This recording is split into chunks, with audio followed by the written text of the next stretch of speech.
future. We are the dream. We are the nation. We are part of this. Yes, we are so amazing. That's the least we shall be. At the heart of the nation, changing history. How can they say that we are finished? We have just begun. When we have nowhere else to run to, we have nowhere else to go. So get out of the way of the land of our dreams. We are the nation, we are part of this.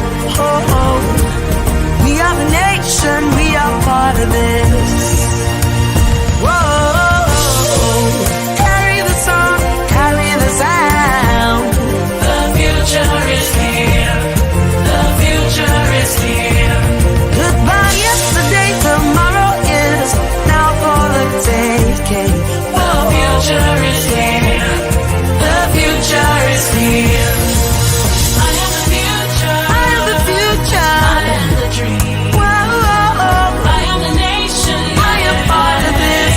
Yes, yes, I am so amazing. That's the least I shall be.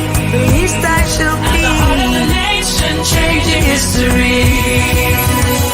How can they say that we are finished? We have just begun. When we have nowhere else to run Nowhere else to run to. nowhere else to go. Nowhere else to go. Hey, I am the land of my dreams. oh, I am the nation. I am part of this. So get out of the way of the land of my dreams. I am the nation, I am part of it. Whoa, carry the song, carry the sound. The future is here. The future is here.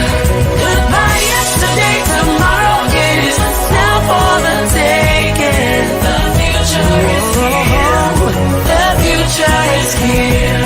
Raise your hands in the air if you believe the future has come now. The future is here. The future is here. This is our country. The future is here. The future is here.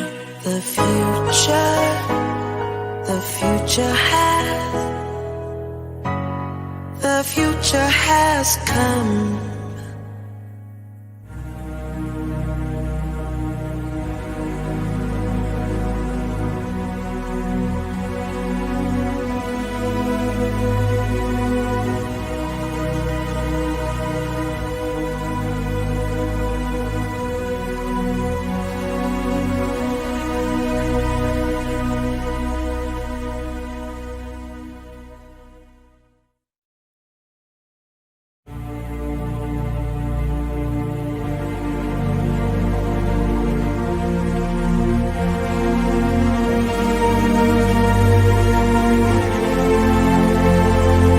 We are the future.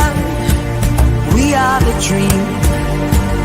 We are the nation. We are part of this.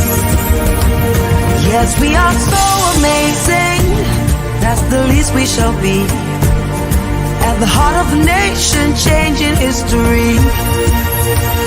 How can they say that we are finished? We have just begun. When we have nowhere else to run to, we have nowhere else to go. So get out of the way of the land of our dreams. We are the nation, we are part of this. Oh, oh. We are the nation, we are part of this. Whoa, carry the song, carry the sound. The future is here. The future is here. Goodbye yesterday, tomorrow is now for the taking. The future is here. The future is here.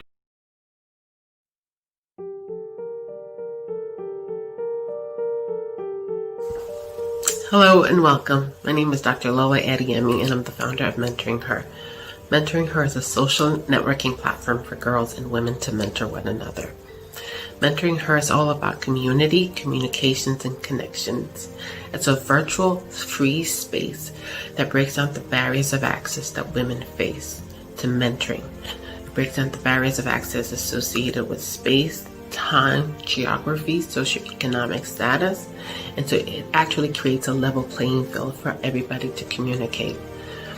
Mentoring Her embodies Eleanor Roosevelt's quote that states, "Learn from the mistakes of others because we can't live long enough to make them on our own." So join us. It's free and it's reliable.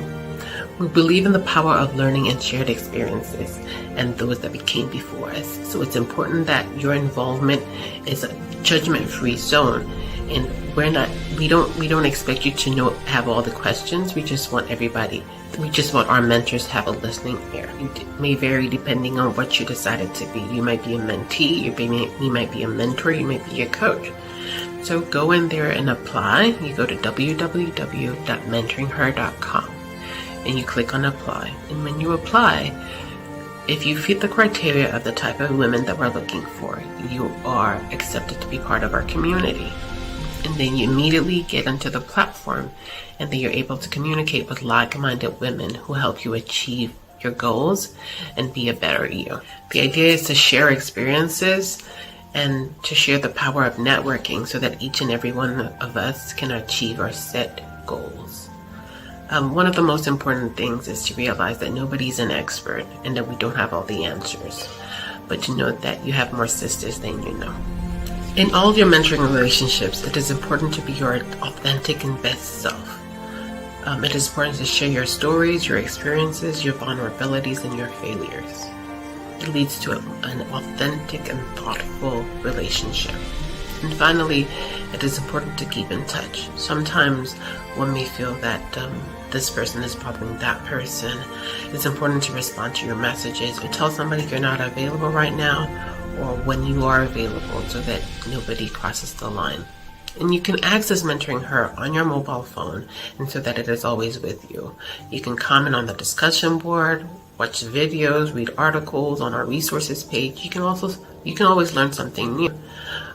It is important that you contribute to the community as you also learn from the community, because like I said, it's all about connections, communications, and community. Thank you once again for making a difference in other people's lives. See you around Mentoring Her.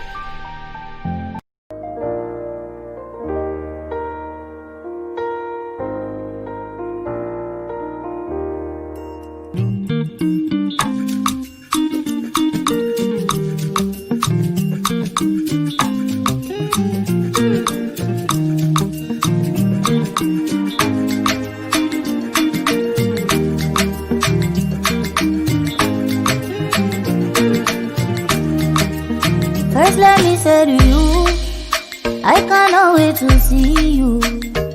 You are the treasure I've been waiting for.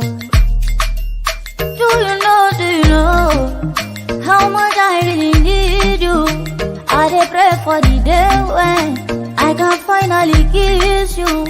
You know say every day I dey pray for you.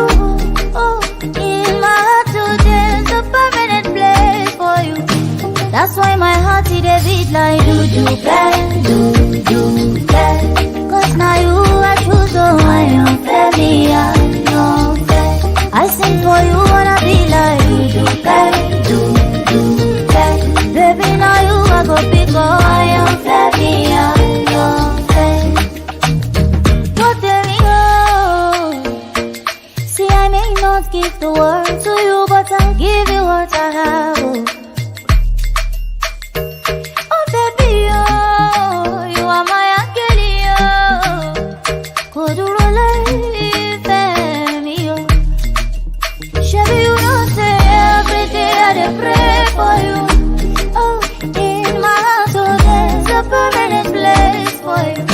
That's why my heart it a beat like do bang. Cause now you I choose, so I am fairly unfair. I sing for you wanna be like do bang. Baby now you I go pick up, I am fairly unfair. Only for you it a be like do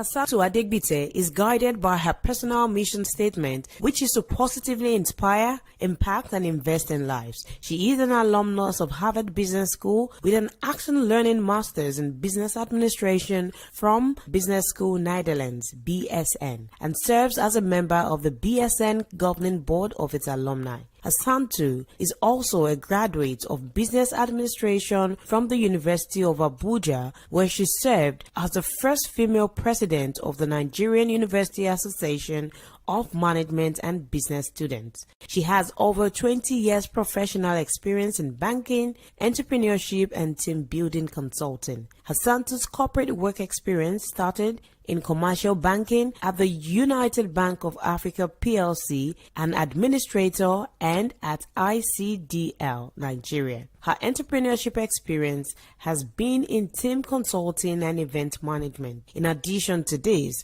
her true passion has always been in volunteering in the social sector and has over 25 years volunteer experience in professional associations, NGOs, and faith-based organizations that are gender-focused and provide opportunities for children and youth. She has been awarded for her service in various leadership capacities and sits on 3 social sector boards. She currently serves as the Executive Director of Women in Management Business and Public Service, WIMBIS, in Lagos, and is married with 2 teenage sons. Welcome our judge, Hasantu Adegbite.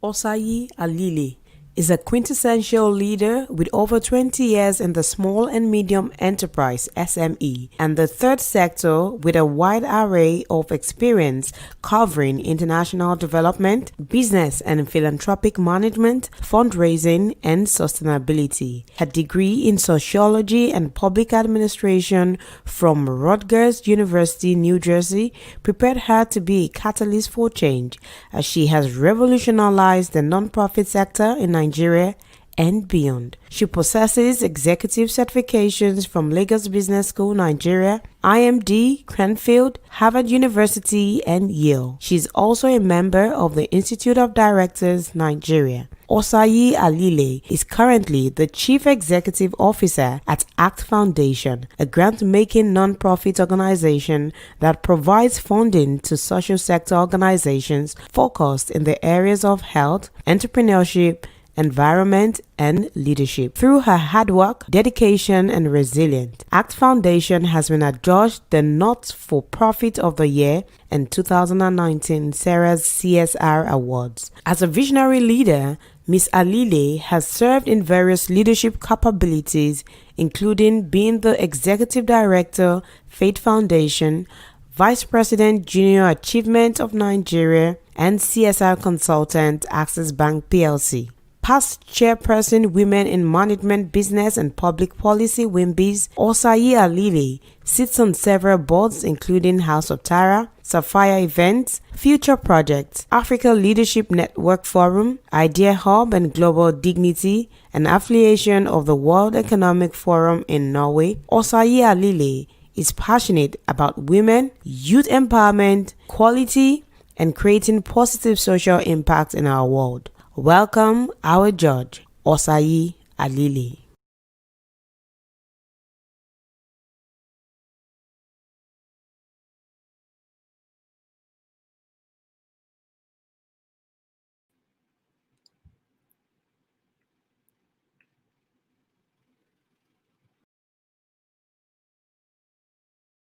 Kiari Abba Buka, Chairman Sunu Assurances and Head Judge of the Next Titan. Mr. Bukar is currently the Managing Director CEO of Central Securities Clearing System PLC, CSCS. As the Managing Director CEO of CSCS, the Central Security Depository for the Nigerian capital market, he was instrumental in the transformation of the company from an entity that had a dysfunctional culture to a customer-centric, efficient, and resourceful organization. In the 5 years that he has been the CEO, the company's profitability went up by more than 4.5-fold. He was also appointed the chairman of Board of Directors of the Nigerian Economic Summit Group, NESG, in May 2015, after being on the board for about 6 years. He represented the organized private sector in the Nigerian National Conference in 2014, where he served on the committee in charge of economy, trade, and investment. He has served as managing director, CEO of ValueCard Nigeria PLC, now Unified Payment System, and as a member of the board and executive management for FSB International Bank, now Fidelity Bank PLC. He was instrumental in driving the electronic banking franchise from an average player to a market leadership position. Mr. Bukar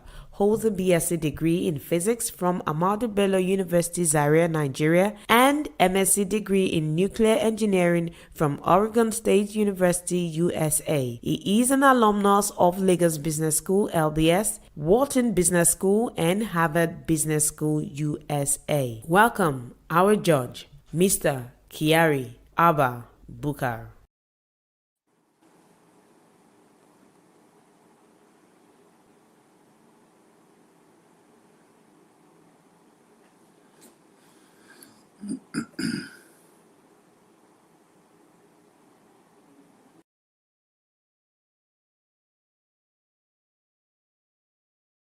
Yemi Kerry is a co-founder of Rising Tide Africa, a women's angel investing network with a vision to increase women participation in angel investing as an asset class and promote education, cross-border investing, and investor mentoring across Africa. She's a member of the Lagos Angel Network and serves as a mentor to various digitally and technologically enabled startups. She is also an expert in residence EIR at the Enterprise Development Center EDC of the Pan-Atlantic University, Lagos. Yemi Kerry is also the Chief Executive Officer at Hekabella Limited, a business transformation company, and a partner at Holman Consulting, a business consulting firm. In her capacity, she's responsible for the implementation of the biometric identification, time and attendance, and payroll automation system, BPATAS, for over 80,000 Delta State paid staff and pensioners. She was a consultant responsible for the implementation of the transformation initiatives of the Information Technology Strategy of the National Pension Commission, PENCOM. Yemi holds membership of several professional bodies including ICANN, CIBN, CITN, and the Nigerian Computer Society, NCS. She also holds various certifications in risk and project management and received the Centenary Award for the most outstanding public sector CIO in Nigeria in 2014. Welcome, our judge, Yemi Kerry.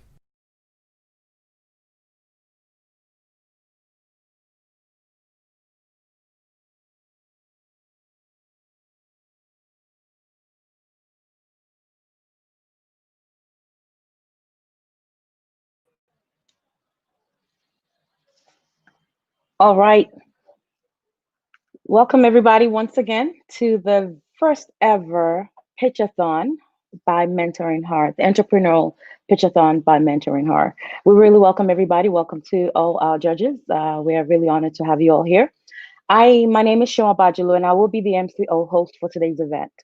We understand it's virtual, but we do need somebody to kind of guide the program along. So welcome. Before we go ahead, I have just one announcement to everybody who's participating and watching. We encourage that you please try to stay engaged. There is a chat box on your right-hand side of the screen. Feel free to share your views and, encourage the finalist or anything that you might want to say. Just try to stay engaged while you watch that. All right.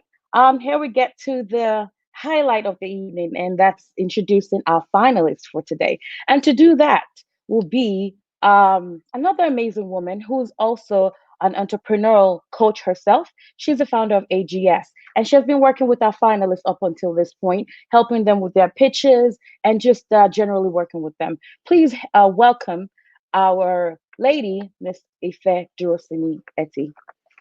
Ife Durosimi Eti, founder of AGS Tribe. Ifedayo Durosimi Eti is a sales and marketing expert with over 10 years of management and leadership experience working in the fashion marketing and manufacturing industries. She holds her first degree in biochemistry and an MBA in global business. Prior to moving back to Nigeria in 2012, she worked with Arcadia Group plc, a British multinational retailing company headquartered in London, and Aspire Acquisitions. She later joined Nigerian Breweries, Heineken Operating Company in Nigeria as a young African talent and transitioned to the Corporate Communications Department as Corporate Social Responsibility and Sustainability Support Manager, where she successfully managed various corporate social responsibility and sustainability projects. Ife Dayo is also an associate member of the Advertising and Practitioner Council of Nigeria. In 2016, her company, Paliamo Bambini, was selected as one of the companies whose idea can transform Africa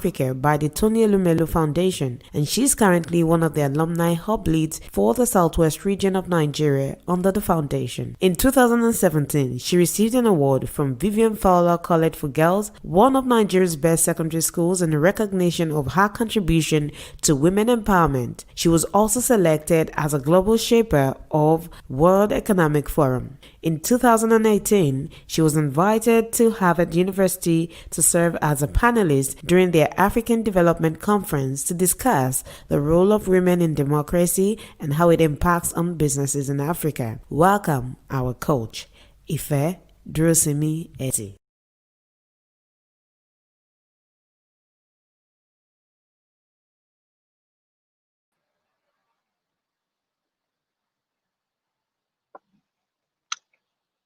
All right. So we are waiting on our coach, Ife, to introduce the finalist at this point.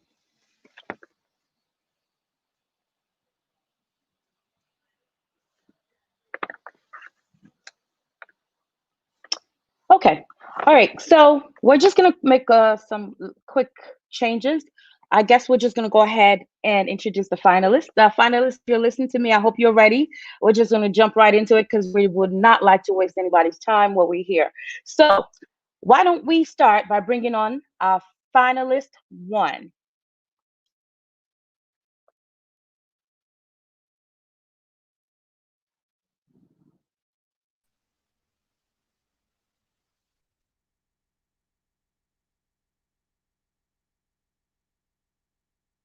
Good evening, everyone.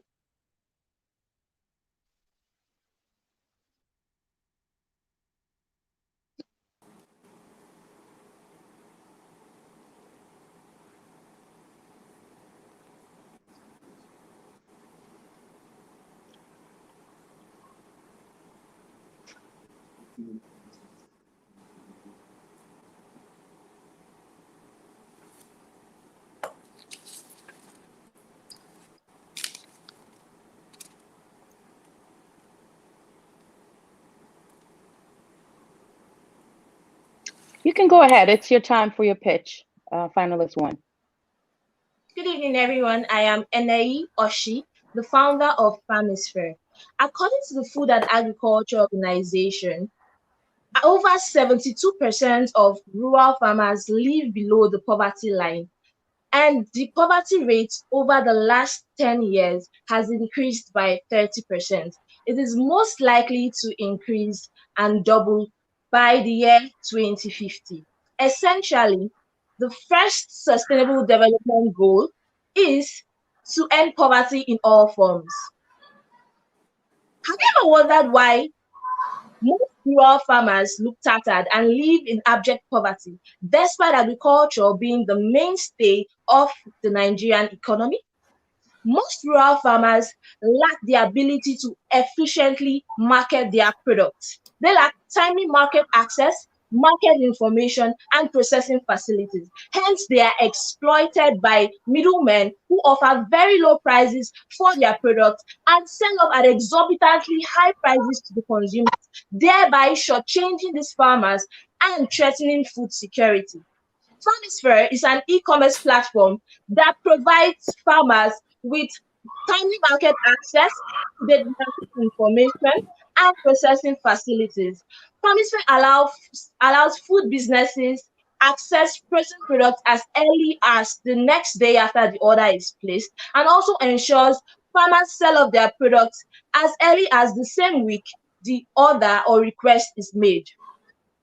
Unlike other agri-marketing platforms, we do not only offer marketing access, we also offer value addition and convenience by efficiently processing and delivering products directly to the doorsteps of our customers. Our target customers are hotels, bakeries, eateries, and restaurants within Port Harcourt metropolis.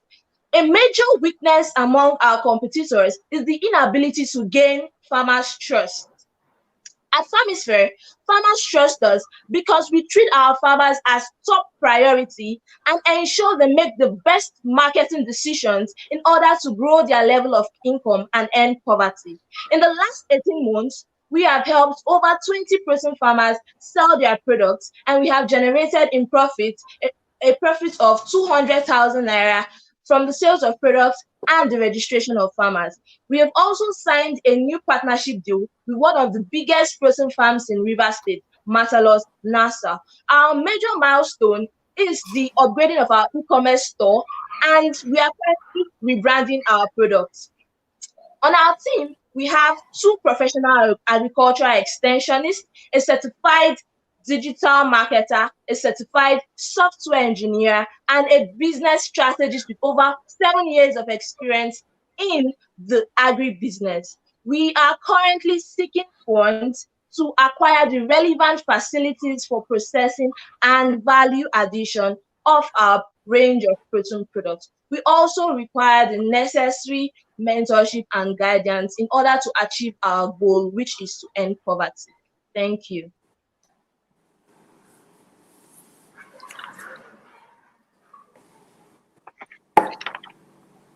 All right, thank you very much for that amazing pitch, finalist 1. It's time to bring on finalist 2. It's time for you to shine.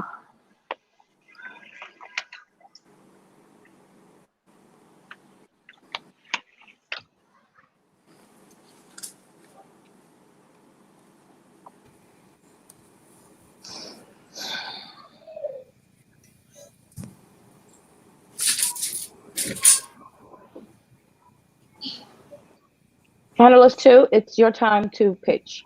Please go ahead. Okay. Hi, everyone. My name is Inoluwa Adegoke, and I'm the creative director and founder of iCraft NG. Do you know the very first thing your client assesses when they receive a product from your brand is your package?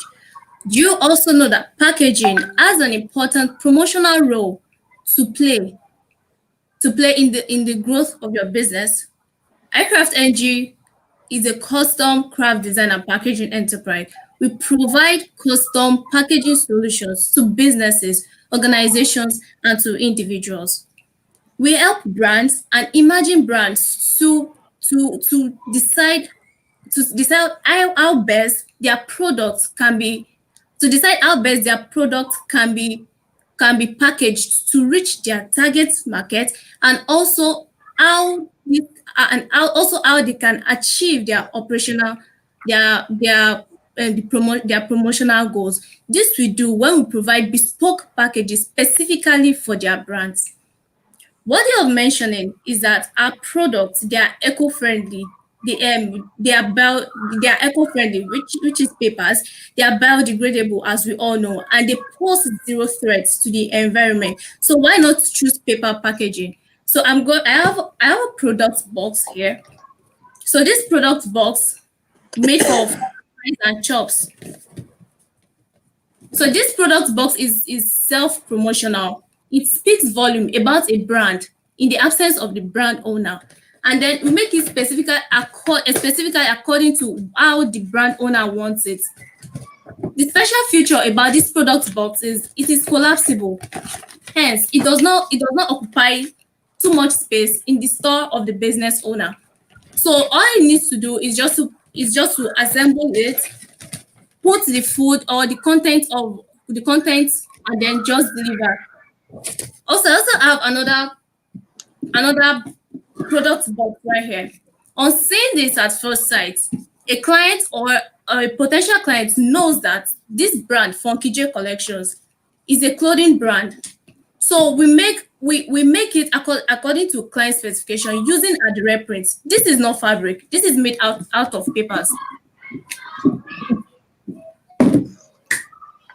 As a creative entrepreneur and a packaging expert, I strongly recommend that businesses pay great attention to the packaging of their product, because it is very, very crucial to the growth of a business. To learn more about what to do at iCraft NG, kindly visit www.icraft.ng. Thank you. Thank you very much, finalist 2 of iCraft NG. It is time for finalist 3 to pitch her idea.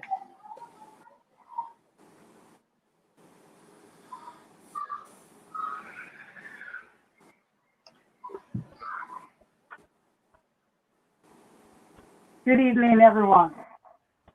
Good evening, the esteemed Georges and online viewers. My name is Mercy Georgie Buffet. I'm a digital staff, an agile and data enthusiast. I'm very grateful to be here today. What drives me is my quote, which says, true greatness is not in being great, but in the ability to make others great. Lento was born out of pain, as you can see. Let me just start so you can see. Was born out of pain to bridge the skill gap for Africa, because there's a lot of disconnect in terms of digital skills. We started operation effectively November ending of 2019. We have been able to bridge that gap by training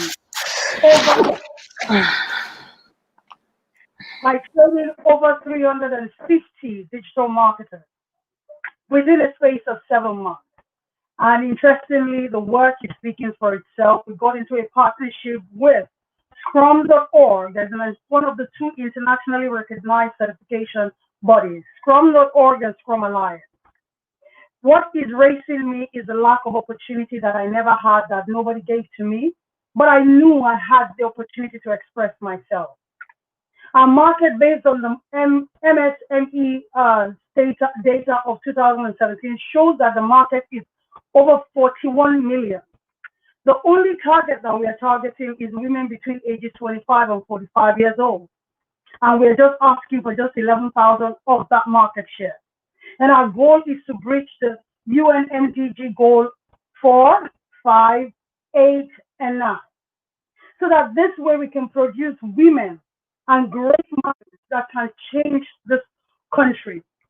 Margaret Thatcher says, give a man a job, but a woman, give her the skills and she'll revolutionize the world.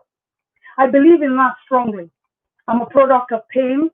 I've been rejected, looked down upon, nobody gave me a chance. The beautiful story is one of my participants that joined the Lento Agile Transformation, Digital Transformation Training.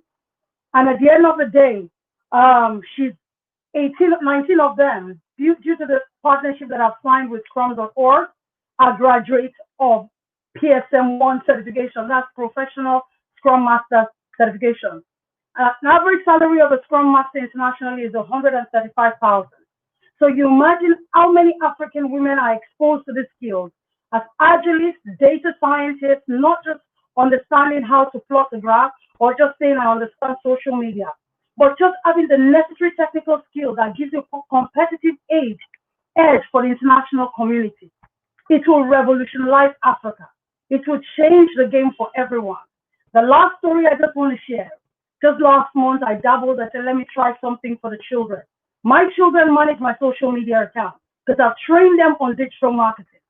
And last month, I had Lento homeschooling for ages 6 to 18. Just let me do something experimental. And I had a 9-year-old graduate from digital marketing, which was mind-blowing. And it actually exploded my opportunity. Like, we can equally bridge the gap for children. We have another one going on at the moment, which I'm actually offering anyone online to join the class tomorrow. On Sunday and Saturday, we're taking them on coding. This girl created a website, built, and her mother could not believe. The father said to me, I thought I would be the one walking my children through. But interestingly, it's not been the case, because now the children now understand not just coding, they created animated games, even the Lento Agile Transformation Training. All the 18 participants are graduates. We can't wait for the next one. I'm very grateful for your time of listening to Lentor.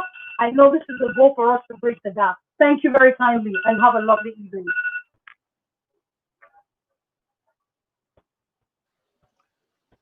All right. Thank you very much, finalist three, for that pitch.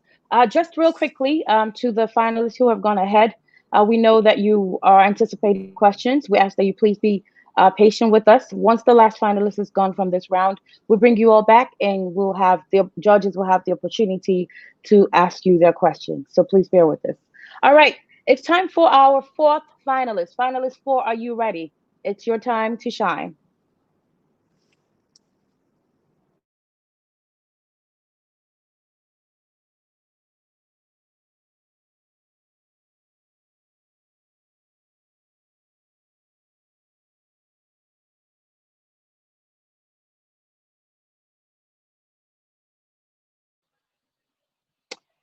Finalist four, is she here? All right, we're just gonna give her just okay. No, she's not here. All right. So our fourth finalist is not here. We will go ahead and bring on the final finalist for this round. Finalist five, are you ready? It's your time to pitch.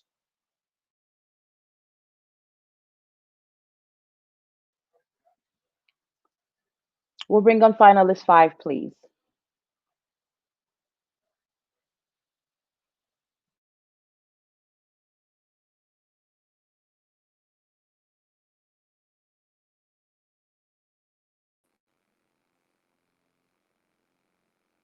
Hello. Hello, Yes, can you hear finalist five, we can hear you. Please go ahead. me? Good evening, everyone. My name is Adeze. I am the CEO of FarmSpeak Technology. Do you know that poultry farming is the fastest growing agricultural subsector in Nigeria? According to Food and Agriculture Organization, it contributes to about 25% of the agricultural domestic product. Research has also shown that women in Nigeria account for over 50% of the poultry farming community. Growing up in the north, poultry farming used to be my mom's major source of income. But we had a major problem. For every 100 birds she stocks, we lose close to 40 birds in every breeding cycle, despite giving these birds the necessary vaccination and feed required. This was because we were under the mercy of weather and climate. And in addition, we were used to poor poultry management practices. Thus, many has led to high mortality rates, and my mom had to leave the poultry business. This problem isn't just related to my mom alone, as over 200,000 small-scale poultry farmers are actually experiencing this same problem in Nigeria. So how do we solve this issue? It was this problem that led me into studying agricultural engineering. And after a series of research and sensitization to those poultry farmers on best management practices, we realized that they are willing to accept a technological solution. It was this drive that brought about our innovative solution called PenKeep. PenKeep is a smart device and is embedded with sensors to collect poultry climatic data like temperature, relative humidity, and air quality. These data are fed into our machine learning model for analysis. And in turn, these farmers get actionable insights via SMS, email, and alarm notification. This device also automates poultry operations like heating, cooling, feeding, and drinking in a controlled manner. We are not just limited to our hardware solution alone. We also have our smart farm management software that works with our hardware device to help these poultry farmers diagnose poultry diseases, increase productivity, manage their operation and their finances. Our target market are the small and medium scale poultry farmers in Nigeria, estimated to be over 200,000 poultry farmers. Currently, our solution is undergoing field testing in selected farms. August 2020, we're top 5 at the FCMB AgriTech pitch. And last month, we are amongst the top 3 Nigerian startups who are combating climate change in agriculture and who represented Nigeria at the Climate Regional Finals, Kenya. And I have a team of passionate minds who are diverse in different fields. Together, we're ready to make a Nigerian poultry farming a very profitable business by empowering these smallholder poultry farmers with smart management tools and achieve SDG goal 1, 2, and 13. Thank you. All right. Thank you very much, finalist 5, for that pitch. Thank you. All right. So we're going to give, I'm just going to find out one more time. Is finalist 4 here now? Just let me find that out real quickly before we go ahead and start with the questions. No. Okay. All right. Unfortunately, our finalist 4 did not make it here. So we will be bringing back on our 4 finalists one at a time, starting from the finalist 1. Judges, here you have it. You've listened to our finalists as they have pitched their business ideas, businesses to you all. This is a time for you all to ask them the questions that you have. We ask that we're going to have just 3 judges at a time to ask each finalist questions just so that we can save time. All right, finalist 1, can we have finalist 1 back on, please? Over to you, judges. Miss Yemi Carey, do you have any questions for our finalist 1?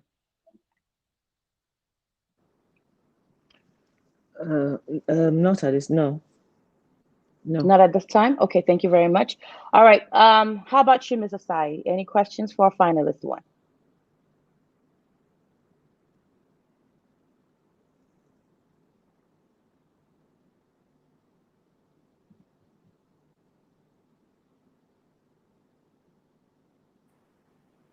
You are on mute. If you please unmute yourself. Annie, how are you? There we go. I wasn't sure about the names, but I can see the, yes, exactly. Can you hear me now? Yes, ma'am. Yes, we can. Hello, can you hear me now? Yes, Okay. We can hear you. I know you mentioned 20 farmers, 200,000. Yes. I know you mentioned 20 farmers, 200,000. Is that, can I know what the time frame in terms of that is? I know that's your profit. You mentioned something about profit 200,000 and includes registration. I just want to know what the time frame for that 200,000 naira came into place. For the past 18 months, before the pandemic and after the pandemic.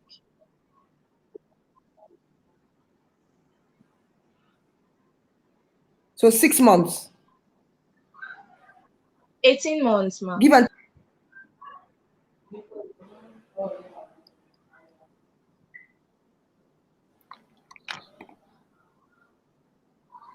I'm saying give and take 6 months. Okay, we can move on.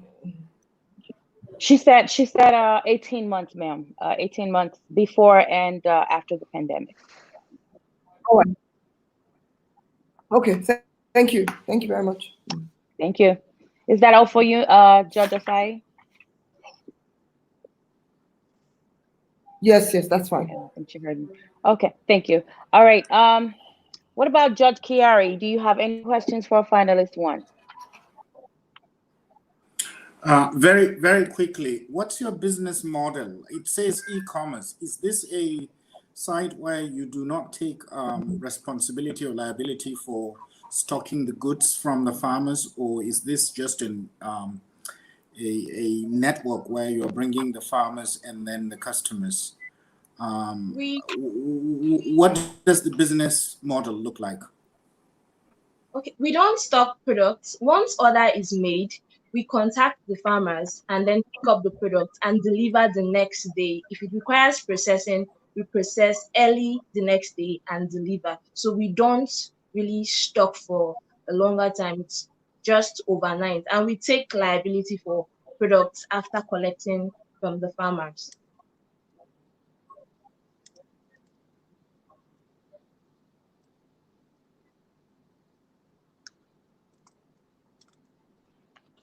Judge Chiari, does that satisfy your question, sir? That's fine. Thank you very much. All right. So I think we have just one more question. Judge Jane, do you have any questions for our finalist 1 before we let her go?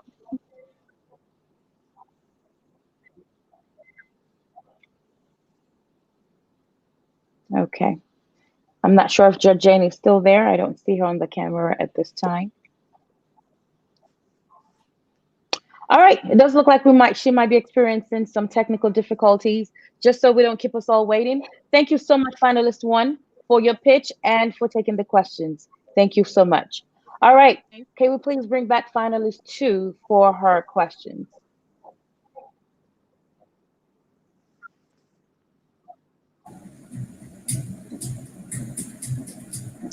All right, judges. We have finalist two of iCraft NG.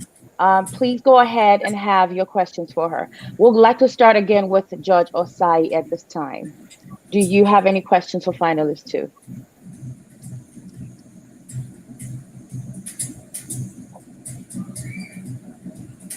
Yeah, I was going to ask Ini Oluwa, hi, how are you there? I was going to ask you about your management. You didn't mention anything about your structure of the organization. That's one. And then two, when you mentioned biodegradable products, I was going to ask you, what's the competitive advantage here based on what you're doing now, and what value are you bringing to the table? Because of course, a lot of times the small businesses we have, they're looking for the cheapest, most easily accessible product. And is your product easily accessible as well? And then you didn't mention anything about who at this moment do you have a business that is profitable? What are you making? And who are your customers at this time? So if you can help me with that, that would be very good. Thank you. Okay, all right. Thank you so much for your questions. The business structure is sole proprietorship, and then our clients are businesses, organizations, and individuals. So businesses in such a way that we approach them, or they come to us that they need packaging for their product.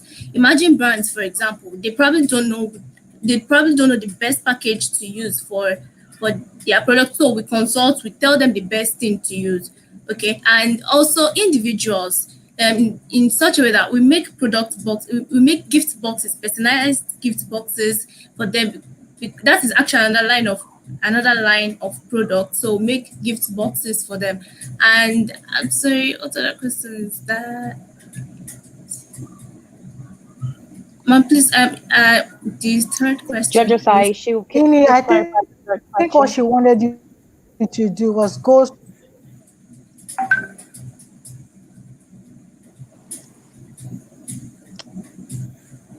Oh my God. What if you can hear me? What we wanted you to do was tell us what your revenues are, what your money. You said you're sole proprietorship. You don't have a management structure, is it? Do you have a management structure? No, ma'am. Do you have an idea how you want to scale the business, grow it? Yeah. Okay, so how do I plan to scale this business? So I'm looking out to funding, and so if I'm able to fund this business, I will be able to work on projects that will increase revenue for the business. So currently, revenue for 2019 was about 1.2 million naira that the business generated. So if I am able to get funding, I will be able to work on other projects, such as acquiring a large space for the business, where I will be able to recruit or probably employ staff members to be able to work more on productions, because currently I've been limited to getting certain jobs because of my really small space. Okay, so because of my really small space, I've really been restricted. So I've been able to turn some jobs down and everything concerning packaging and other jobs. Okay. All right. Thank you, finalists, for that. Can I? Okay. Can I go, please? What is your minimum order quantity? Okay. And where do you source your raw materials for? You're talking about gradable. Where do you source your raw materials from? And how many staff do you have? What has been your profit in the last 6 to 12 months? Okay, minimum order quantities. Minimum order quantity is actually 100, but then I make it in such a way that small brands can still be able to get product boxes with for a number as low as maybe 50, but minimum order quantity is 100. And then I've been able to source for brands in my locality. And then most times I get to my locality like Ibadan, for example. And also I've been able to go to Lagos, kind of partner with some craft stores that deliver papers down to Ibadan anytime I can't get the certain materials I need to use in Ibadan. So I contact them, they send it down to Ibadan, so I'm able to work with it. So my profit for the last 12 months has actually been around 800,000 and 800,000 thereabout. All right. Thank you very much. Does that satisfy your question, Judge Yemi? Yeah. Thank you so much. All right. For the sake of time, that will be all the questions that Judge finalist 2 will be taking. Let's move on to finalist 3. Let's bring her back on for the judges to have the opportunity to ask their questions. Finalist 3 back, please. All right, here you go, judges. We would like to start with, I see that we have Judge Anasatu back. I'm not sure since Judge Adegbita, were you privileged to listen to her pitch? Because I would hate to put you on the spot if you were not, if you didn't listen.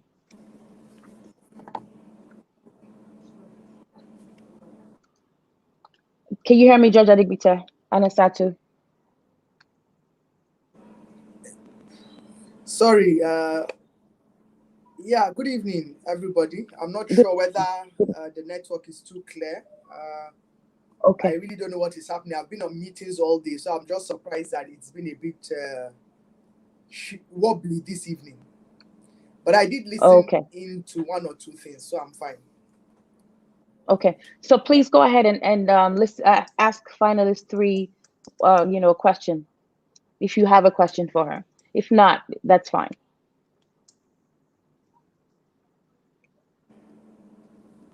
My only question just for Mercy, right? Yes. So Mercy, you are here in a room. I mean, we've listened to your presentation. My question for you would be, where do you see your business maybe 5 years from now? What would be the perfect year? Where do you see your business 5 years from now? Yeah.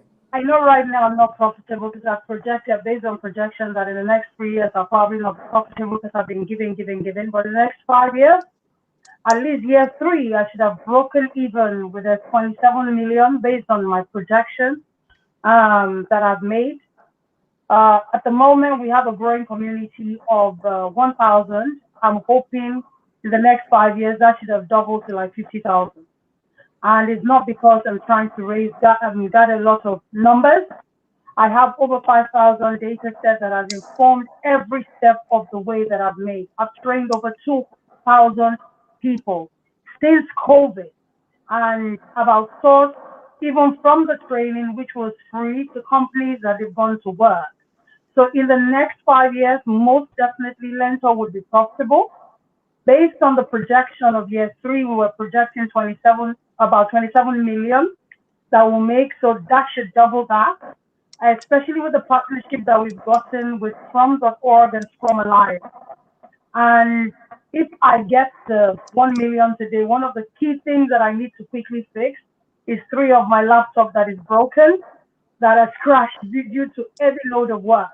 So in year 5, most definitely Lentor would be profitable and would have scaled. Our goal, I'm still having an audacious goal of bridging the gap with over 500 women archerists and digital marketing. I've already done 350. So hopefully by the end of this year, we would have trained, at least based on the goal that we have set for ourselves, 500 digital marketers and archerists. I hope that answers your question. Thank you so much. Okay. Yeah, please. Can I ask you? Yes, definitely. What standard do you use to the digital marketing, for instance? What standard do you use to benchmark? What do you the people that you teach? What kind of Okay. certification do they have? Are you just teaching and churning them out, or what's the standard? For digital marketing, the only thing that I've been able to identify based on the over 5,000 data sets that we've gathered, the real gap in Africa is the fact that many people don't understand social media marketing. I'm a digital marketing professional by the Digital Marketing Institute, and I took 12 modules. So I go through taking them on search engine optimization, keywords. I focus heavily on social media marketing because there are a lot of people saying they are social media. No. What standard? There are global standards for this. My right? standard is digital marketing. What standards do you use for their certification? Or you just churn them out? I train them based on the experience of digital marketing and based on the curriculum of Digital Marketing Institute in Ireland. Then I give them Lentor certificate. So once they've done, they have an internship program that they go through. Then I now send them to outsource on internship basis with those companies. So it's based on Lentor certification. I'm a certified digital marketer with Digital Marketing Institute in Ireland. So I use all of those curriculum to train. Then I issue them Lentor certificates. So are you partnering with the Digital Institute? Are you a partner of the Digital? I'm hoping to do that. Where do you get the certificates that you issue? My certificates are Lentor certificates that I issue based on the training on social media that they do, not the comprehensive Digital Marketing Institute curriculum that I give to them. I do it based on needs that I offer the training. I hope that. So let me. No, it doesn't answer me. Did you design the certificate? I did. They are my certificates. Okay. They are certificates. That's what I said. Can I have some questions for you, Mercy? Hello? Okay, please hold on. Let me can I please okay, please hold on everybody. Please hold on everybody. This is what we're trying not to have judges speaking over each other, and that's why I would like to be the one to call on the judges. Can I please beg your indulgence? So it does look like Judge Kiari has a question, and then I'm not sure who was trying to speak. Was that Judge Yemi? Are you done? It's I'm just, done. I want to follow up. Okay. I want to follow up on what Yemi asked, which is, what is your competitive advantage? What is so unique about me going to Lentor to be digitally certified versus somewhere else? Okay, my unique advantage is a hands-on learning. I don't just train theoretical, it's a hands-on learning that I've given to them. And once they're trained, I give them an opportunity to express themselves. So it's not just training for 2 days. Most of my trainings are like boot camp for 7 days. So once I train them, I give them hands-on practice. Then I now do a placement with organizations that I've worked with. And with every close monitoring of supervision, Lentor is literally 7 months old. We just started out. The partnership that we signed is the certification that they've got with Agile Scrum, Scrum Alliance and Scrum.org. That certification, I can't issue it. It's an international body. So the 19 people that have graduated from professional digital Scrum Master certification with Scrum Alliance and Scrum.org, those are issued to the participants. But the social media training that I facilitate, that I train, that is Lentor certified training, not based on international. I did it based on needs and data that we have gathered. So it's based on the research that I've done and the data and the insight that we have generated from 5,000 data sets. We have trained and outsourced, and companies have recorded over 45%. Those people that have outsourced to those companies, because I give them close monitoring, and my clientele are B2B and B2C. So I train, I outsource, they go and intern for a period of 3 months before they are paid. So there's close supervision that I give to everyone that goes through Lentor's training. Does that answer your question, Judge Kiari?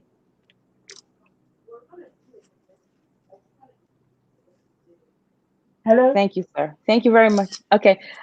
Please go ahead. I'm not sure. Is that Judge Jane trying to speak? I'm not sure who that Yes, is. I had I'm a sorry. question for her. Yes, ma'am. Mehdi, I have a Please go ahead, question ma'am. for you. Quick one. I noticed you're doing training, but you don't have a website. What's the plan? How do you get the clients? I was just curious. And how do you run the training? Oh, Because you said you ran now, some trainings during COVID. Sorry, just hold on. The second question. You were talking about you've had the training for about 2,000 people during the COVID or since inception, which is 7 months. Do you have any idea of how much your revenues have been? Not profitability. Now I know you want to break in third year, but revenues. so I'll give you just on the oversight of the last training for for Agile Scrum that we recorded. We recorded just for that training, which was done within 2 weeks. We recorded 2.5 million for that particular training. So by the time I did the payment, the coming back to Lento was about 700 because I'm not the only one training. I had a certified data protection officer, a project management officer. I had a Microsoft Most Valuable Professional that took business intelligence training. So the Agile Transformation training is where I've been able to see a light and a beacon of hope. And that's why they've gotten certified. When I had the meeting with the MD of Scrum Alliance, I showed him the data that I have and the gap with Nigerian market and the gaps and the opportunities as well for Africa. So I don't have a website. That is a fascinating question. And the reason I don't have a website as a digital marketer, they built me 4 websites. I took them down. One of the reasons I took the website down is people buy themes. And they buy themes to set up websites. The website I'm trying to build, and which is what the students that are actually on the Agile Transformation are currently working on. So the website will be up by the end of this month. I now realize that the website was not what it could have held me down because I should have taken off things. But I had to put the website aside and get people to learn how to make sure they build an interactive and intuitive website based on the knowledge and experience that I have. So right now, we're doing a customer journey. We've created a persona. We've documented every step of the way what we are building for the website, and which should be launched in the next 2 weeks.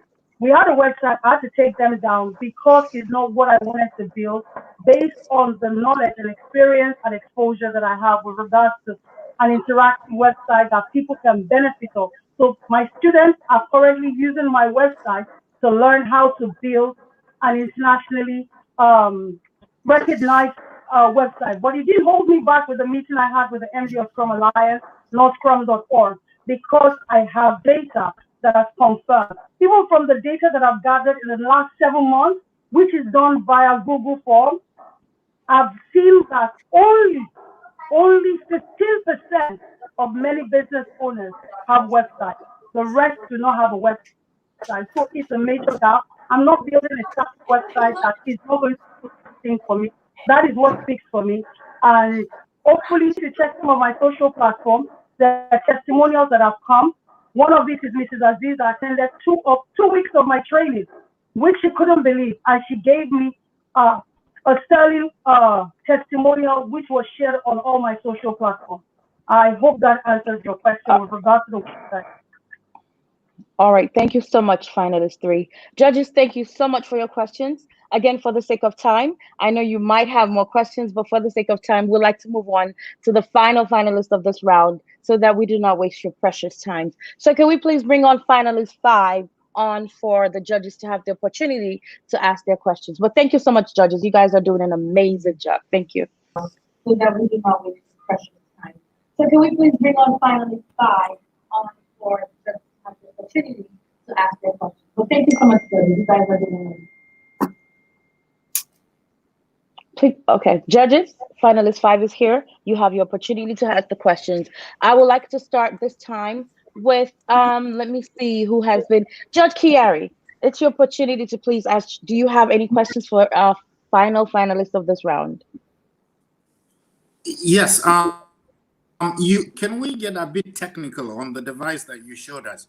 You claim it's IoT. What sensors does it have? It's just temperature and humidity, and that's basically common all over the world. What gives you the advantage? Why don't you include some other things? Thank And you how for does the it work? question. Okay, thank you for the question. So it has three sensors: the temperature sensor, the air quality sensor, and the receiving humidity sensor. And then it has an alarm buzzer system. Now, how it works? When you have a poultry farm, and of course they are used to archaic method of heating and cooling, and they use the normal human body temperature to actually detect what the birds are actually supposed to feel, either in temperature, relative humidity, or air quality.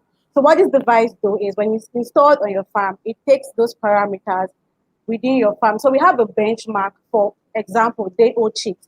But for a day old chicks, temperature is supposed to be 33 degrees Celsius or 30 degrees Celsius.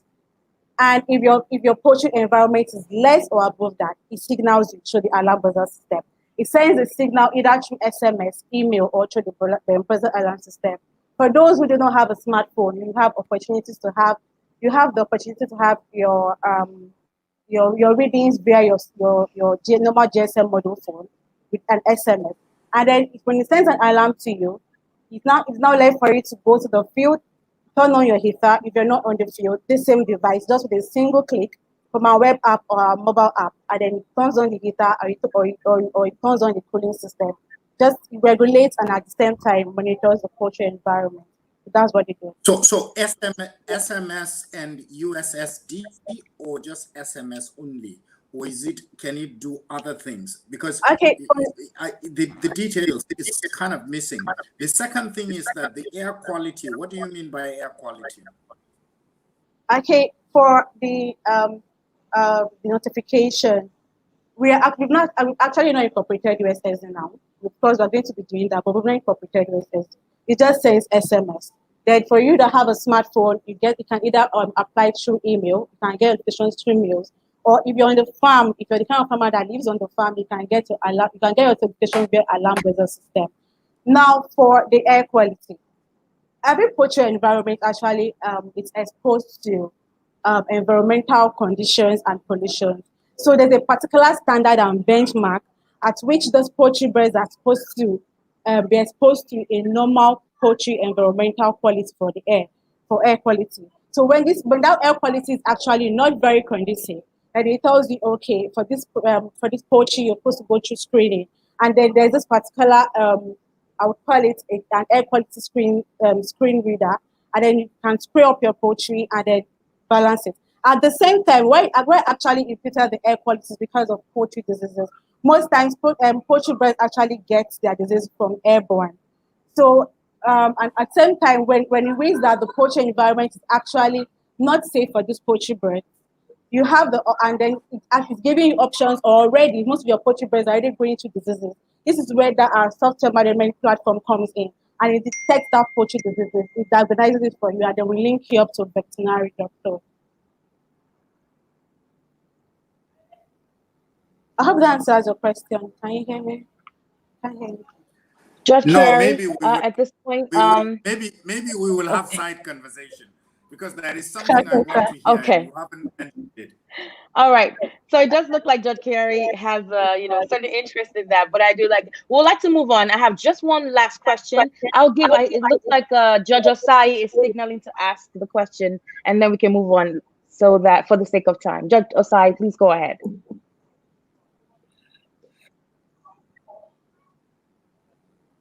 Okay, hi, Adeze, how are you? Is this your product, or is a product is it your product? Just Yes, it is. I built it from scratch. but have you? Is it a product that has a patent on it yet, or it's not? So we are working on that. We're working on that. We've already started the process, but we've not gotten the patent.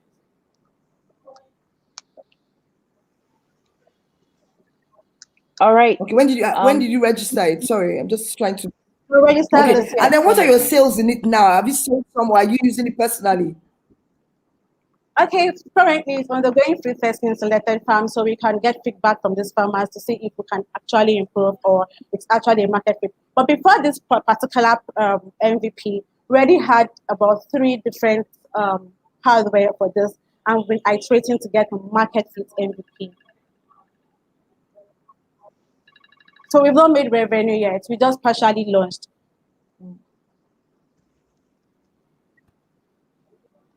All right. Thank you so Okay. much, Ade. Just does that satisfy? Okay. Thank you all so much.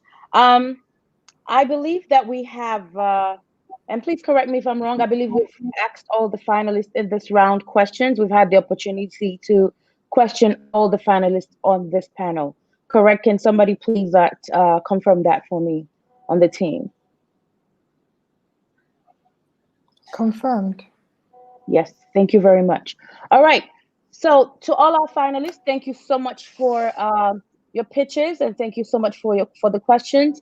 And the judges, thank you so much. We're really honored to have you, and we do not take your time for granted. At this time, we'd like to proceed with the event. We have a second round of finalists coming up, but before that time, we'd like to take a 5-minute, about 3 to 5 minute musical or entertainment interval, if I may use that term. So please sit back and stay with us. Thank you all so much.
Hello and welcome. My name is Dr. Lola Adiemi, and I'm the founder of Mentoring Her.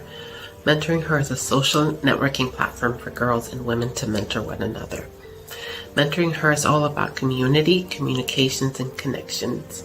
It's a virtual, free space that breaks down the barriers of access that women face to mentoring. It breaks down the barriers of access associated with space, time, geography, socioeconomic status, and so it actually creates a level playing field for everybody to communicate.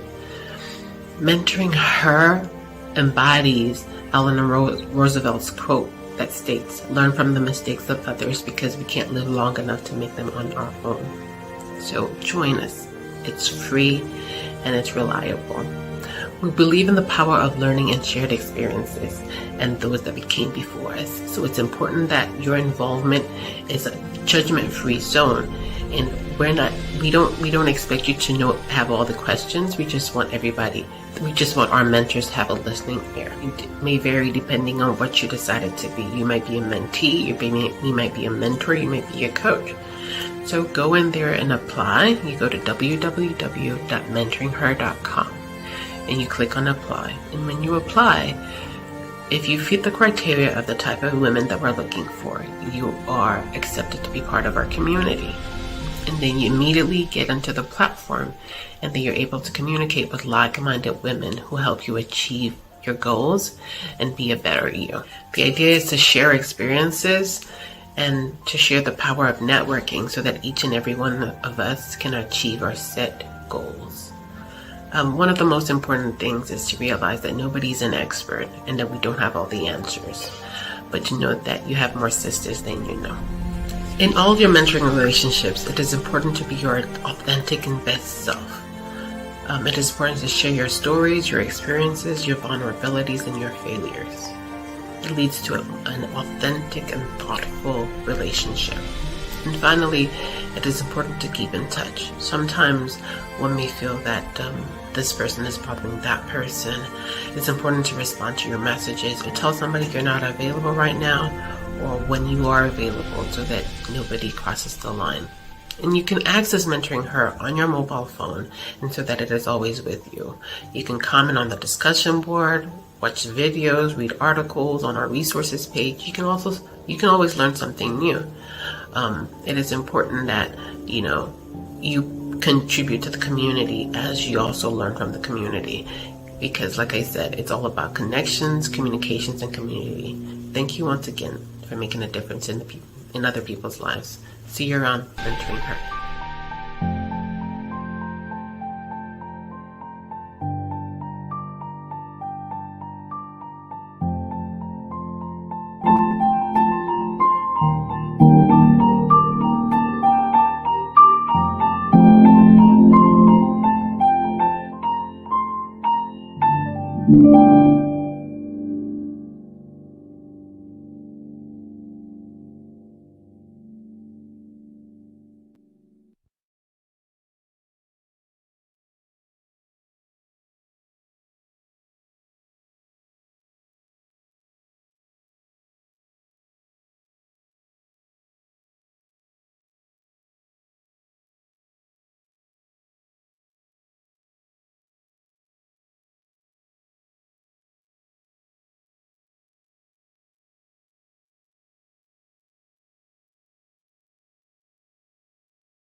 All right, all right, all right. Okay, we really do apologize. Sounds like, or does look like, there's no sound, so I can't even use the word sound.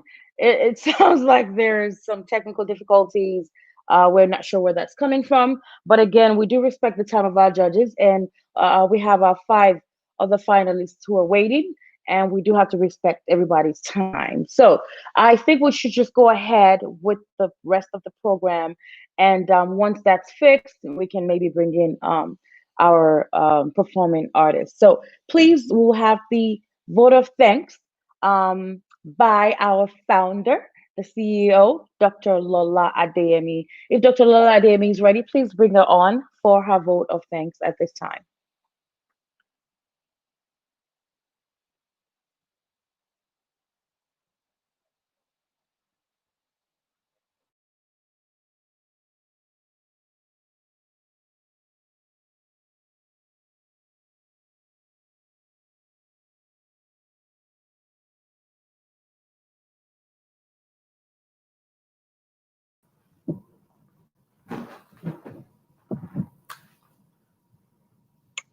Hi, Dr. Lola.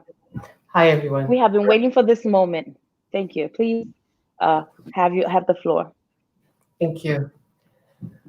So some people wait till the end to give a vote of thanks, but I choose not to. Because for every single minute that you are here, I am grateful. Thank you for giving me one of the most precious things of all, your time. Thank you for believing in the power of community. My pleasure. Unity and support. Thank you for appreciating the value of mentorship, the impact. I'm sorry. Just give me a second. There's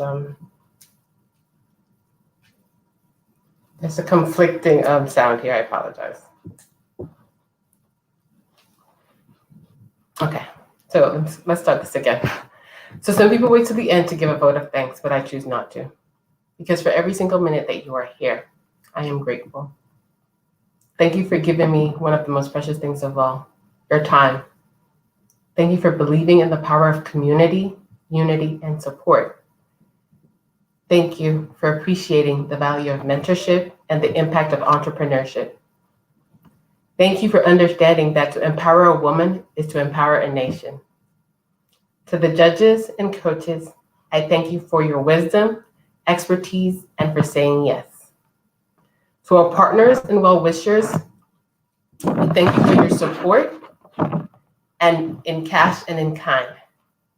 Thank you to the trustees and advisors for believing in our mission and our purpose. To our friends and families, I thank you for the love and all your sacrifice. Thank you to the Master of Ceremonies for your poise, delivery, time, and support. To our audience, thank you for your engagement and for being here, because it could not have worked out without all of you. To the mentors, mentees, and coaches in the Mentoring Her community, great women support women. Thank you to the Mentoring Her team and ad hoc teams. I would choose you all again and again. To the finalists and semifinalists, Lao Tzu. He who does not trust enough will never be trusted. Thank you for trusting Mentoring Her. We are all winners here today, not just because of the cash or access to training and other support, but because you are a winner just because you tried. To all the entrepreneurs, would be, could be, and future entrepreneurs watching, one of my most favorite persons who ever lived is Eleanor Roosevelt, and she said, "The future belongs to those who believe in the beauty of their dreams. Never stop dreaming, and don't be in a hurry." Maya Angelou said, "All great things take time. So take the time you need to be the person you need to be." Steve Jobs also said, "If you look really closely, most overnight successes took a long time. So take your time to do things right, and where you put your attention will surely grow." Special thanks to Olabisoye, Jamila, my mother, Mubarak, Madia, and Olaleko. I love you. I would be remiss if I did not thank God Almighty. Because when I look at what is ahead of me, I have no fear because God is behind me. Enjoy the rest of your evening with the final 5 participants. Thank you.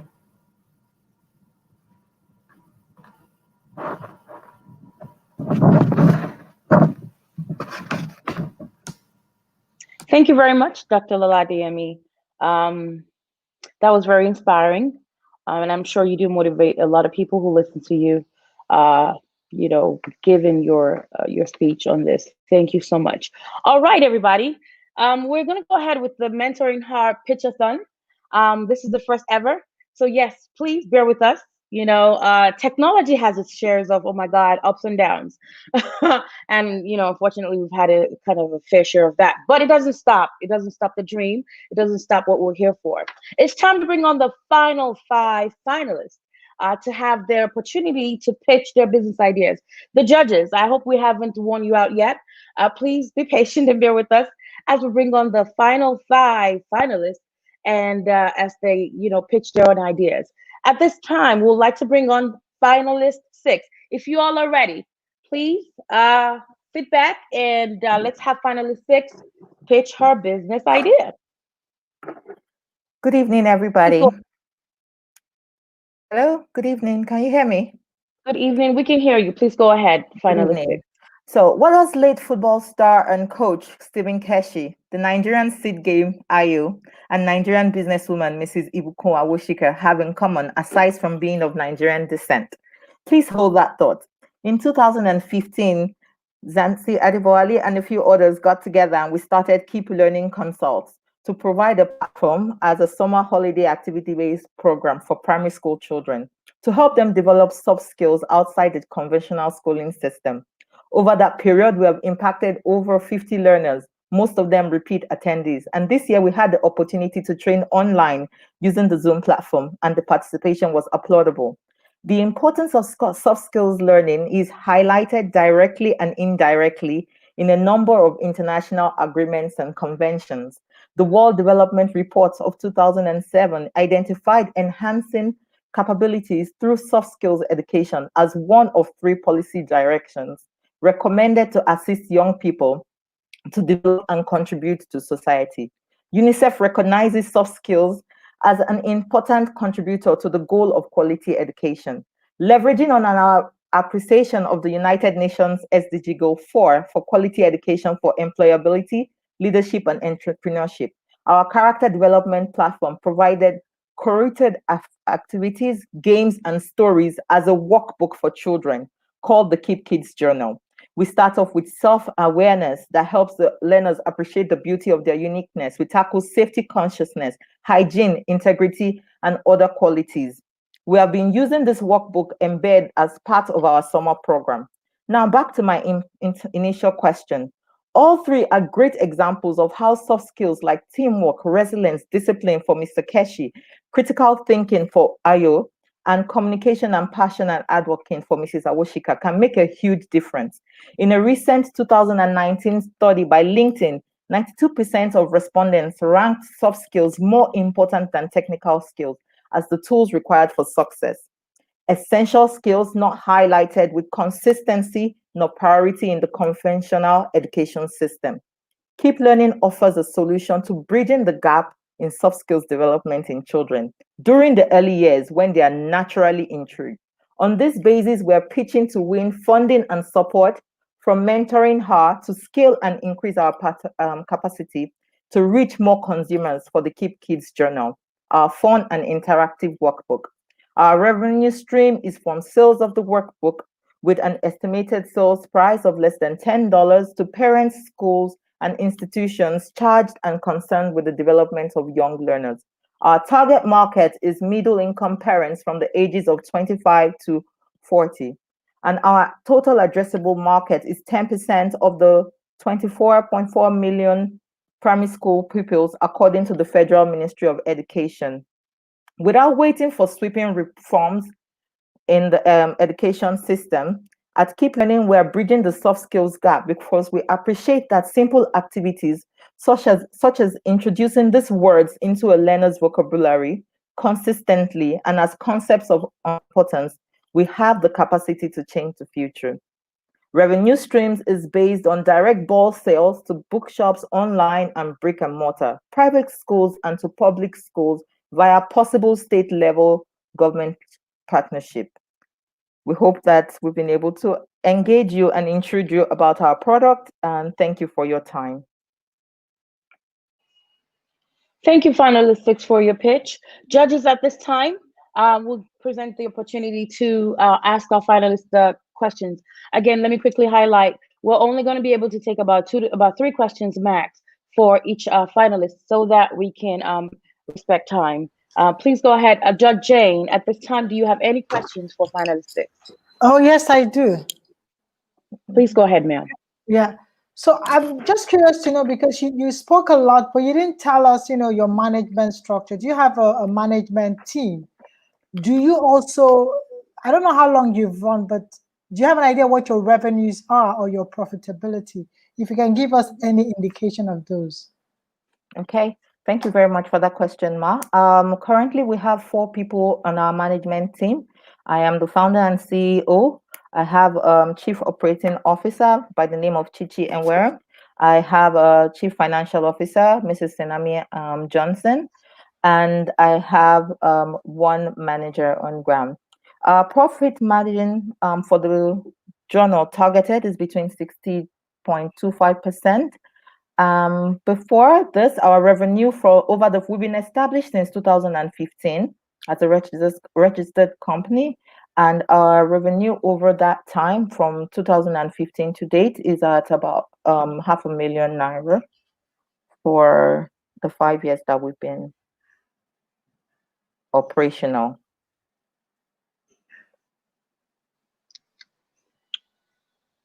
Does that answer your question, Yes, Judge Jane? that's fine for me. Thank you very much. Judge Anasatu Adegbite, please, do you have any questions for this finalist at this time? Just a quick one. What marketing strategy do you use to recruit most of your clients? What's your most effective marketing strategy? Thank you very much, Ma, for that question. Most effective marketing strategy of date right now has been, most effective marketing strategy of date has been both digital marketing and word of mouth. We've had repeat customers over the time tell other people about this program and about this product. The second thing we've been leveraging a lot on digital marketing to reach a lot of potential customers and alike. Does that satisfy your question, Judge Adegbite? Yes, Thank you very much. All right, Judge Yemi, do you have any questions for this finalist? Okay. From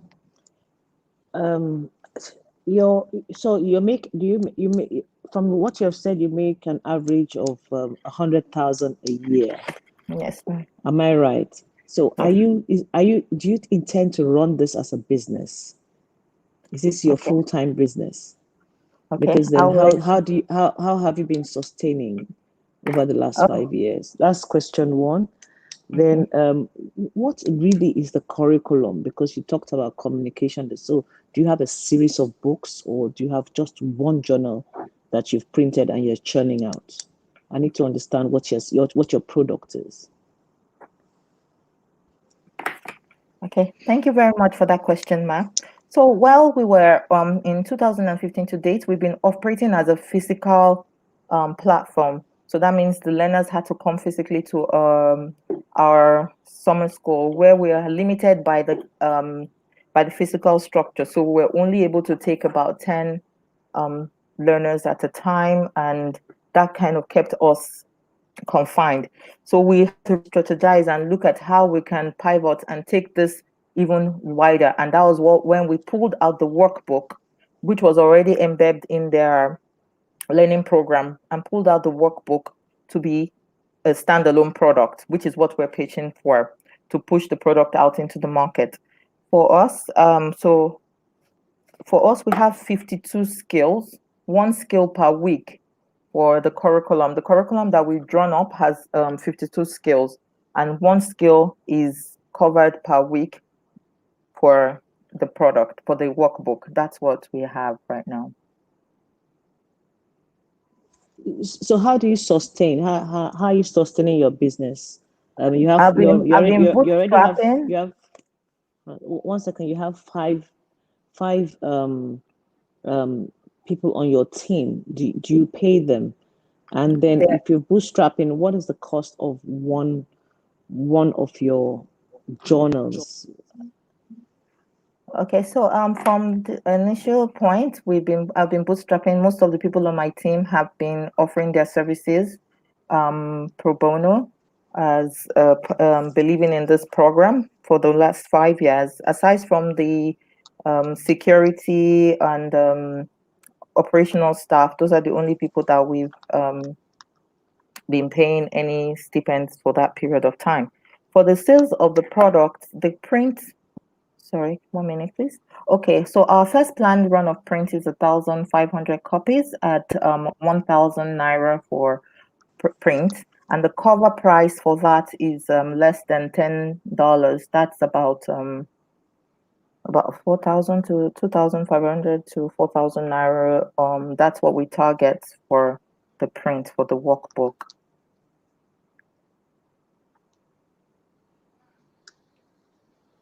Okay, thank you, Georgiemi. Does that answer your question? So we can round this up, ma'am. No, wrap around it. Don't worry. It doesn't add Thank up, you but so much, ma'am. wrap around it. It doesn't add up. Okay. All right. Well, thank you so much, finalist 6, for your pitch and for the questions. It's time to bring on finalist 7. Can we please bring on finalist 7 to have the opportunity to pitch her business idea or business?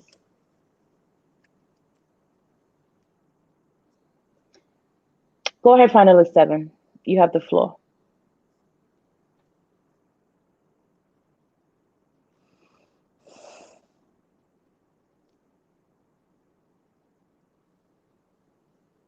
Finalist 7, please go ahead.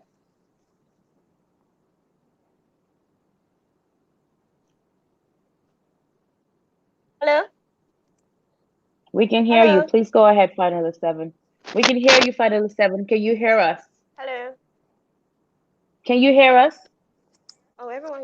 Hello? Yes, can you hear We me? can hear you, finalist. I can hear you. Can you hear me? Hello? Hi, finalist 7. I can hear you. Can Okay, you you can hear hear us? me. So, Yes. Please go good ahead. evening, everyone. My name is Tobilola Ajibola. I'm the founder of Fashion City. Now, 1.8 million graduates enter the labor market every year, and there are very few jobs available for them, leaving the remaining unemployed and underemployed. Now, Nigeria is Africa's largest economy with a population size of 200 million people, but it has a high level of unemployment. Now, let me show you how serious this problem is. 30 million youths are unemployed. And data from the NBS shows that people with post-secondary education, they have a higher rate, 3 times rate of becoming unemployed. Now, this is because the Nigerian economy is slowly creating jobs, and also because these graduates do not have the skills required for the jobs that are available. Now, there are negative effects of youth unemployment, high level of crime, migration out of the country, and more serious is the fact that these youth are living in poverty. Now, how can we realistically reduce the high youth unemployment rate and its adverse effects in Nigeria? Skill acquisition is one way. By equipping graduates with industry relevant skills that they can use to get jobs and become financially independent to provide for themselves and their families. This is exactly what Fashion City is doing. Now, you might ask, why the fashion industry? I'll give you 3 figures. Number one, $31 billion is the worth of the fashion industry in the sub-Saharan Africa. 2, $4.6 billion is the worth of the Nigerian fashion industry. 3, $2.6 billion is the total output generated by the apparel and footwear subsector in Q3 of 2018 alone. Now, this subsector is underneath the manufacturing sector.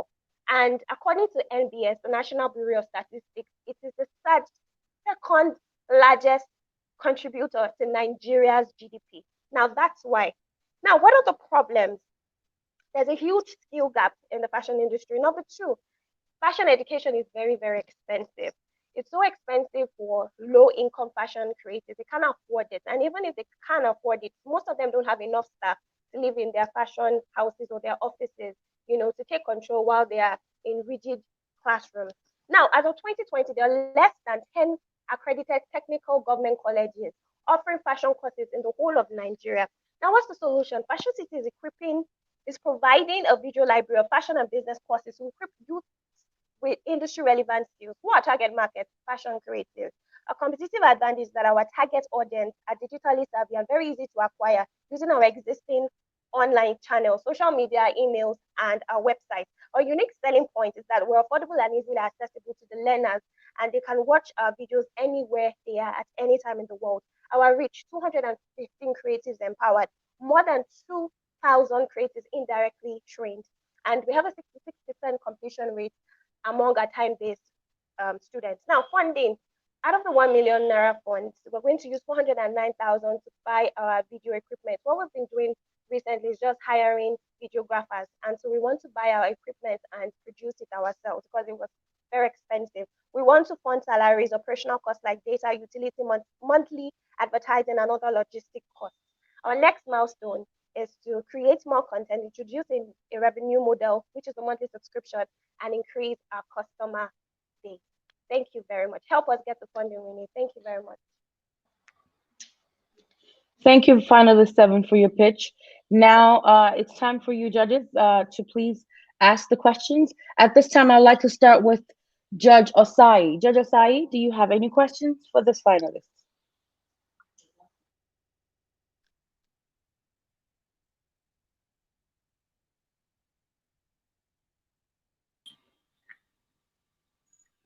All right. Tobiloba, have you just, I mean, then I know you said there are quite a number of organizations that do it. You said there's a limited amount of organizations that do what you want to do. Just name one of them and tell me if you've made anything yet, and then we can move forward from there. Do you have any clients? Do I have any clear evidence? So I didn't get the question. Do you have any clients? Yes, I do. Sorry, No. I do. Have you made any money yet? Just 250, and we have clients. 25 paying clients.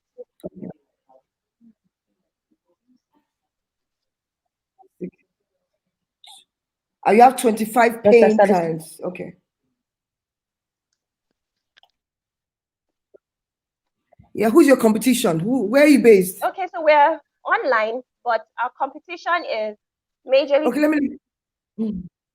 Okay, our direct competition is physical fashion schools, but indirectly, our major competitor indirectly is YouTube, because most people go to YouTube to learn, and then Facebook groups. So those are the true indirect competition.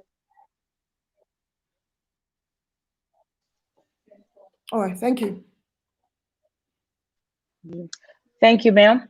All right, so next, Judge Kiari, do you have any questions for this finalist? I'm sorry. No, I don't. All right, I'm not, okay, thank you. Okay, Judge Jane, do you have any questions for this finalist? I'm not sure if I still have Judge Jane on here. Okay, all right, let's move on to Judge Adegbite. Any questions for this finalist at this time? I think I want to build on the previous question. If your major competitors are is even a platform like YouTube that a lot of people have the opportunity to get the same kind of training for free online, what would then be your unique selling point? Why should I leave a YouTube and come to you? What is it that you have that makes your own so particularly unique? Okay. Thank you for that. So what makes us unique is the fact that our content is curated. So if you want to learn anything, especially if you're thinking of going to a fashion school that has a curated course outline, most times, there are a lot of things that you want to search, you want to learn. And going to YouTube is not everything that you're going to get, number one. Sometimes you even find them in different languages. And so you don't even have an opportunity to understand what they're saying. So our place is a one-stop base. It's fashion school on your cell phone. Everything that you need on your cell phone. So regardless of if it's one style that you saw a local celebrity wearing, it's local content curated in one place. And also you pay once and then you have access to all the videos. You can watch them offline. What you find with YouTube is that it's not all the videos that you can watch offline, and then you'll be spending much more money on data. So yeah. So that, and then we're more affordable. So that's our competitive advantage. Yeah. Thank you, Judge Adegbite. Does that answer your question at this time? Yes, I guess it's acceptable. All right. Okay, so last question, Judge Jane. I'd like to give you an opportunity. I think I called you earlier, but I guess there was some technical difficulty. So do you have any questions for this finalist, ma'am? Just a quick one. I checked your website, so you don't have prices. You're putting cost content, and no prices on it, and there's a lot of information missing. So can you share that? Do you have like a team management structure, anything that relates to that? I would love to know that. If you can give us an idea how long you've run the business, if you have an idea of your revenues or how profitable you've been, that will also be important. In terms of pricing, we want to encourage people to click on the bar where we have to know more, because if you put the price, most people just they just move away. So once you click on the price, it takes you to a Paystack link, and that shows you the exact price. That's number one. Number two, you talked about management team. It's me running the business, and I have contract staff. And so it's just me, and then I work with contract staff, the videographer who comes to record, and that. And then number three, in terms of revenue, we have we've started getting sales. People have bought our courses.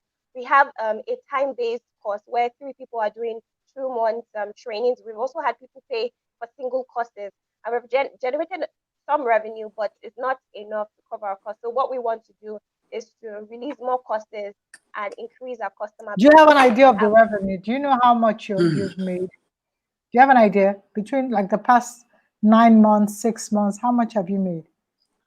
Okay, so we didn't launch. We launched our very first course this July, and July to August we made 188,000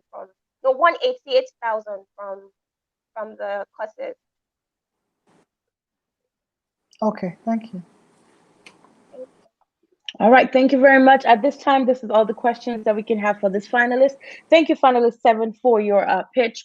We'd like to move on to this next finalist. Please bring on finalist 8 for the opportunity to pitch the business.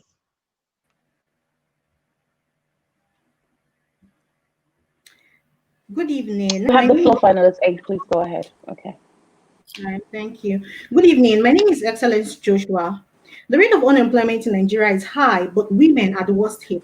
The Nigerian Bureau of Statistics in 2019 reported a 6.3% gap in the rate of unemployment between women and men. And according to the Global Gender Gap Report in 2019, Nigeria is ranked 122 out of 144 countries. In 2018, my marriage ended after 3 years of severe emotional and physical abuse and a failed suicide attempt. I had no job, I was broke, I had a 2-year-old son, and I was desperate to survive, pay my bills, and feed my son. But the more I looked for help, the more I was exposed to harassment and abuse because society is not kind to helpless women. Then I found technology, harnessed its power, and leveraged it to earn big by working from the comfort of my home virtually for individuals and corporates. There are thousands of women who are currently in the state I used to be in, unemployed, broke, and desperate, but very handicapped. The current COVID-19 pandemic has only made the situation worse. A woman's best protection is the little money of her own that she has. The situation of women unemployment in Nigeria, for me, it's more of a situation of underemployment. Many of the jobs that have been hit hard by the current crisis are overwhelmingly carried out by women, as women are rather exposed to vocational skills like soap making, cream making, hair making, without going further to technology skills, skills of the future that can even enhance those basic vocational skills. I founded Animations with Excellence to help women who are unemployed or underemployed earn more money from the comfort of their homes, leveraging technology-based vocational skills, thereby eradicating poverty, which is the first sustainable development goals. Through our online academy, we provide access to simplified technology skill trainings, curated beyond the skills, but embedded with the business of the skills. We have further created a skill bank where successfully trained women can be listed and linked with vacancies and opportunities where they can work remotely and earn. They are consistently also trained in soft skills that can improve their skills and value and help them balance time. We gain revenue through a multi-sided platform where the recruiter and the skilled personnel are brought together, and then they will earn an online education model. We also earn through a subscription model where they are consistently being trained, and we earn through a consulting business model and an agency model. In the last 7 months, we have had over 2,000 women pass through our trainings, gotten 65 women into our skill bank, out of which over 1/3 have gotten jobs. And we've helped over 50 businesses leverage the internet to ease the way they do business, especially during COVID-19 and post-COVID-19. We have a goal to expand the capacity of 10,000 unemployed and underemployed women in the next 12 months so we can increase their income and help them get better leverage in life. We need 2.5 million and advisory support to achieve this goal. A part of the money will be used to build an automated system where they can be listed to find virtual role opportunities, and hiring managers can also find the right women for their vacancy, because currently we do that manually. We'll also use part of the purchase to we'll also use part of the funding to purchase better hardware, as the systems we have are not delivering optimally.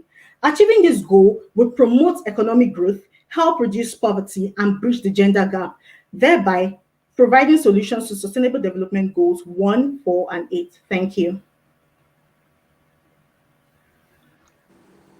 Thank you, finalist 8, for your pitch. Judges, over to you. Time for you to ask the finalists the questions you might have. We'd like to start with Judge Yemi Carey at this time. Please go ahead, ma'am.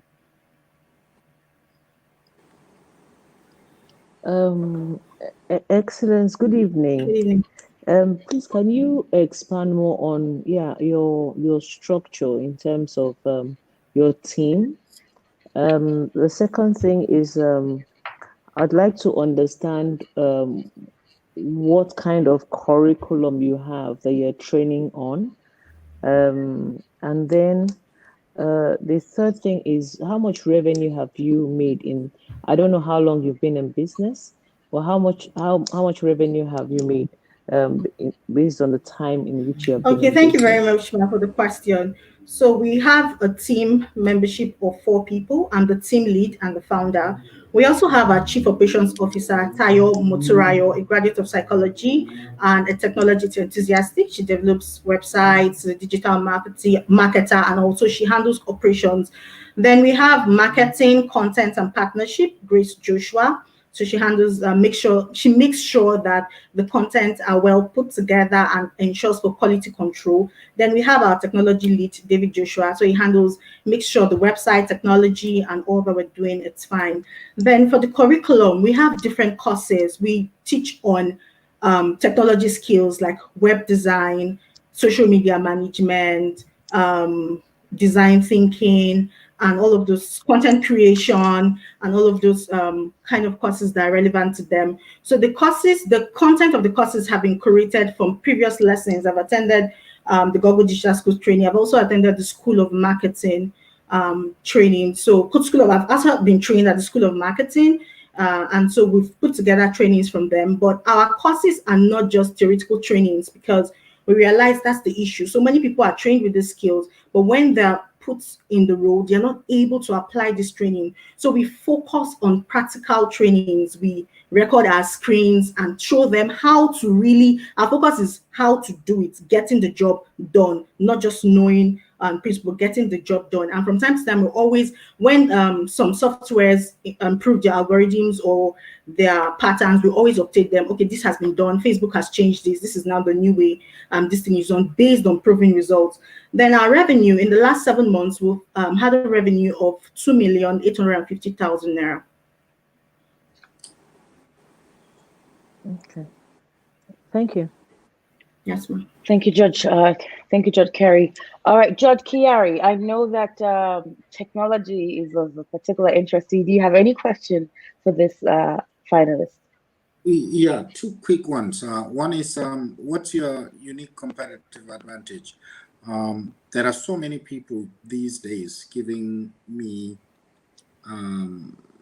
this spiel about animations and doodling and all kinds of things. What makes you so different? Okay, thank you, sir, for that question. So for us, we don't just train them with the skill. Once you have gone through our skill, we have an assessment. They go through assessments, they do projects, they have practicals, and some of them go in further to internship. They intern with us where we monitor them, but we also have a skill bank. So we source for jobs. People meet us. Okay, I want a visual assistant. I need a social media management. These are the requirements I need. These are the skill sets I need. These are the soft and hard skills. This is what we want. This is what we want. And so we pitch them up to jobs, and we continuously promote them. This person is available. This is what they need. So the difference between what we offer to what others offer, number one, our trainings are practicals.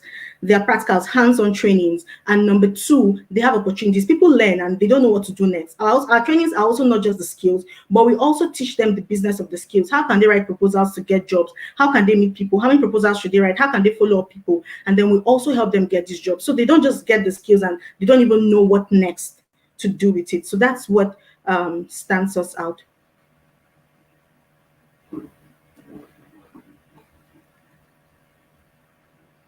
Okay. Does that answer your question, Judge Chiari? Yes, certainly. Thank you very much. All right, the final question for this finalist. Let me see. Judge Adegbite, do you have any questions for this finalist? I was expecting that. I have a quick question. Do you have examples of maybe success stories in terms of those that you have trained? So some of them that can say, oh, because of the training they got, what are some of the testimonials that are sort of evident, some concrete evidence of what that has helped them do within this context of unemployment, lockdown and all that? Yes, absolutely. We have quite a number, some on our websites and some on our social media platforms. So a lot of people lost their jobs during this pandemic. Some people, their salaries were slashed. I had people come in that did not know jack about technology skills, like they didn't know anything. And they passed through our trainings and they kept testifying how they went from nothing to intermediate and eventually to experts. And many of them have gotten jobs and they are working from their homes. Somebody said to me, she's like, for a long time, I was working in this organization and I wasn't satisfied. And the worst thing was I didn't have time for my kids and my family. Now I can work from my home. I just build websites and graphic design and I'm over satisfied. And we've had so many beautiful testimonies, people transitioning and women beginning to believe that I can do this. Another thing that has made them excited is I don't need a huge capital to start. I only need internet access and my laptop or my phone, which I've always had. So now I can earn from the comfort of my home. The other time I had products, and when I have these products, my money is tied down. People are complaining, people won't pay, people are owing. And then with the COVID-19 era, a lot of people are trying to transition digitally. So it has been fantastic. Our website is www.trainwithaway.com, and you can find us on social media, Animations with Excellence, Facebook and Instagram. So many success stories. On Facebook, we also have them living with us, even businesses, not just those who we've trained, but even businesses we've served and those we've offered people to work with them. They always say how fantastic and how well-rounded students are.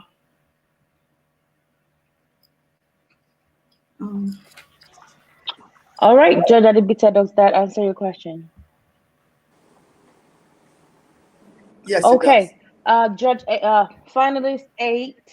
Okay, thank you, ma'am. Finalist 8, thank you so much for your time and your pitch. At this time, we would like to move on to finalist 9. We are slowly getting there. Thank you, everybody. Finalist 9, please, you have the floor. Good evening, everyone. My name is Olale Rafiat. I'm the founder and CEO of Eco Heroes. Eco Heroes is a waste recycling and social benefit ventures that motivates people to recycle by creating value from their waste. According to Lagos State Waste Management Authority 2018, Nigeria generates over 300,000 metric tons of waste annually. Lagos, being a city of over 20 million people, generate over 10,000 tons of waste daily, whereby 20% of this waste are plastic and aluminum cans. And according to the World Bank, plastic consumption will increase from 1.6 million to 1.9 million tons by 2025.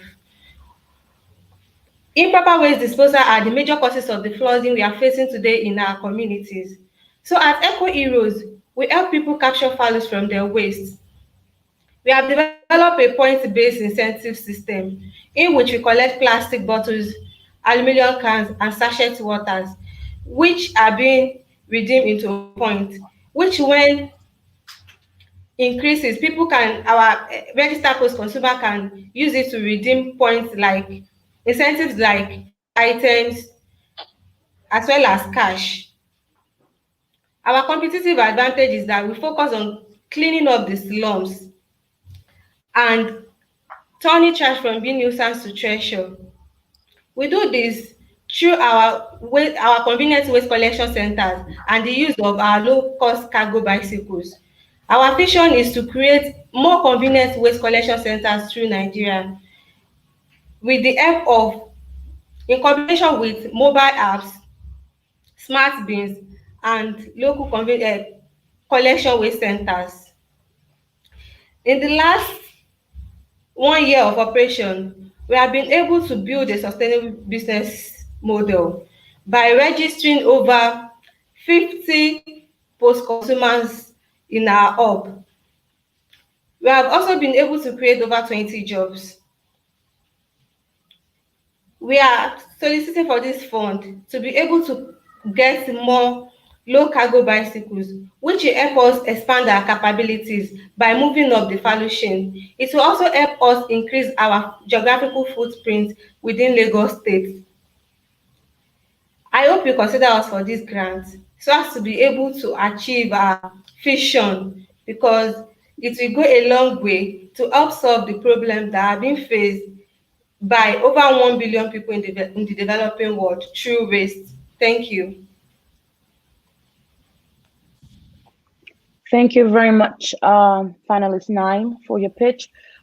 Judge Osai, it is your time. Do you have any questions for this finalist?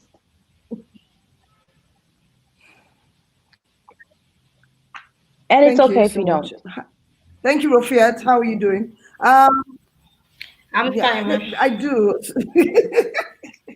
I'm just gonna. Are you a social enterprise or a private? Just NGO. What are you registered as? We are registered as a business. How are we gonna make money here?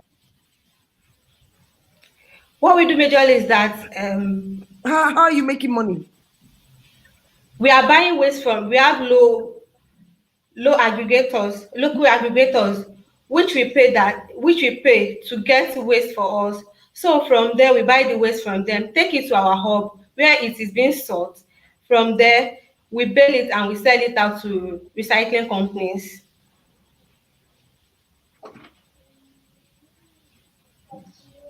Okay, last month, how much did you make? Last month, we were able to make. What was your profit last month? 1.21 million naira. We are able to aggregate over 15 tons of waste. So, finalist 9, your answer to that question is that your profit last month was was that figure you gave, or was that the amount you made? 1.1 million naira is our profit last month, because we are able to aggregate over 20 tons of waste. All right, thank you very much. Does that satisfy your question, Judge Asai? Yeah, at the moment, yeah. Thank you, ma'am. At the moment, thank you. Judge Jane, please ask your questions. Yeah, Rufat, I see that you're on LinkedIn, but you don't have a website, but you're saying it's a business. Is it just you, or do you have like a management team? Rufat, Shida. Yes, we're currently working on our Who's there? website. We have yes.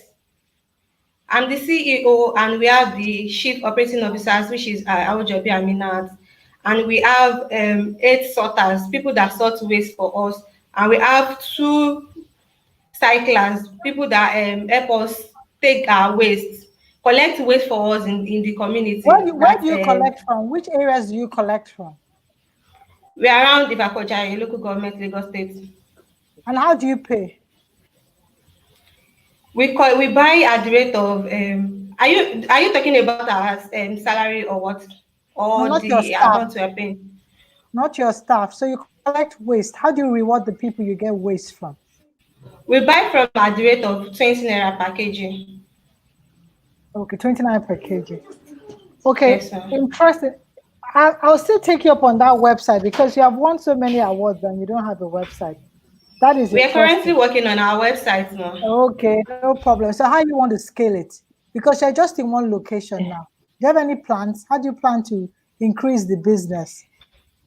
Yeah, the issue we are having currently is lack of funds. So that's why we're soliciting for this fund. If we are able to get this grant, we are going to get more cargo bicycles, which will help us expand our footprint within Lagos State. With cargo bicycles, you can't go far now, isn't it? It will just be Yeah, within locations. we are going to move around our community, move from Ifakojaye to like Ojokoro local government. From there, we'll be able to purchase a fan that can go wide.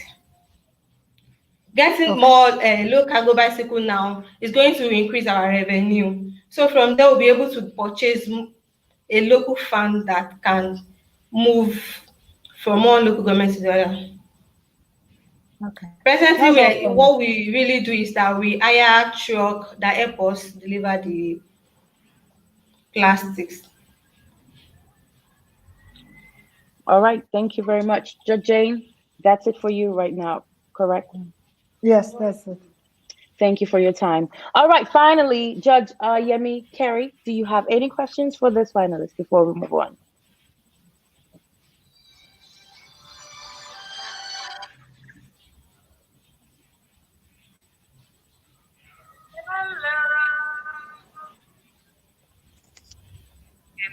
Rukia, so how many? You say you are 22 of you. Can you confirm that you say you are 22? No, I did not say we are 22. We have 10 waste sorters. So how many of you on your team? We are 14. You're 14. Okay, and is your company incorporated? No, we are It's currently registered. ongoing. Okay, so if you have more, the registration is ongoing going on. We're doing the if you registration have your presently because we started. Okay, so if you have your additional cargo bicycles, right? And you get, so that means how many do you want to get, and how are you going to expand the sorters? What I'm trying to ask is, what's the cost of your cargo bicycles? Go on. If you're able to get more local cargo bicycles, we'll be able to expand from the community we are operating now to more community where we can get more registered post consumers. So we'll be able to get the waste to our hub. So getting more plastic waste and aluminum cans to our hubs, we'll still be able to empower more sorters, because a waste sorters can only sort like 100 kg in a day. So 100 kg in a day, having like 10 of them, they can only sort like 15 in a month. So getting more low cargo bicycle and more plastic into our hub, we'll still be able to empower more waste sorters. So the space in your hub, can it take more waste? Is it yes, we have 2 plots of land. We currently have 2 plots of land. Okay. Thank you. Thank you, ma'am.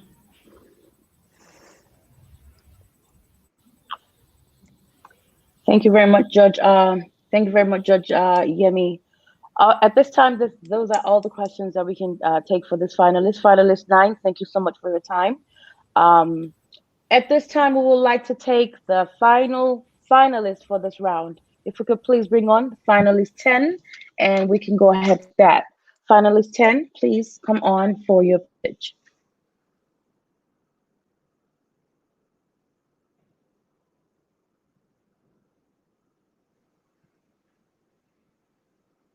Do we have finalist 10 available and ready? We can go ahead with that. Finalist 10, please come on for your pitch. You have the floor, please go ahead.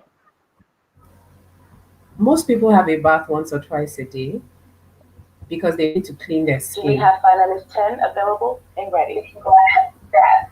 Finalist 10, please come on for your pitch. You have the floor, please go ahead.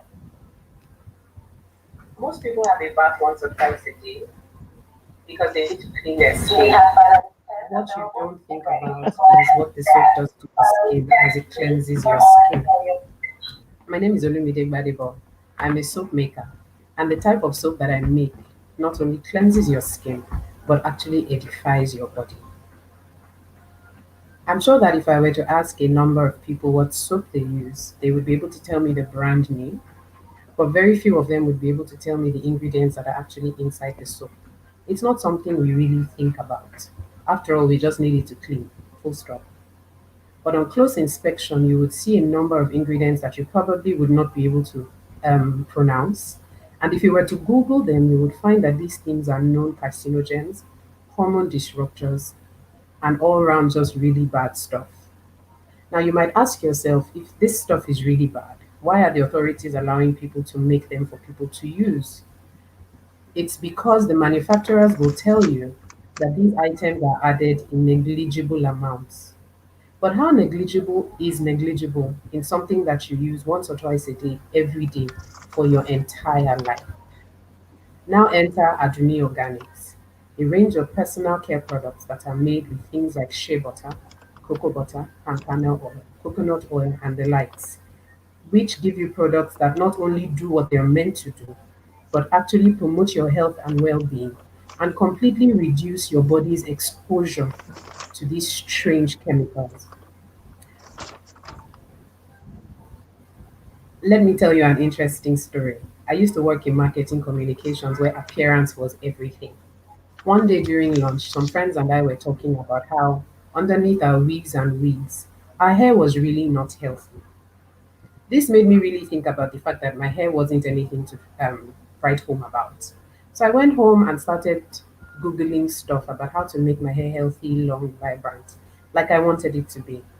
I discovered that the products that I was using, which were just some popular brand names, were actually not helping me because they contained ingredients like sulfates and parabens, which not only can cause stunted hair growth, but can have really adverse effects on feminine health.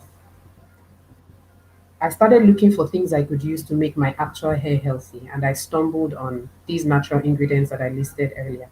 I started to mix a few things together, and within months, my hair actually began to look healthy.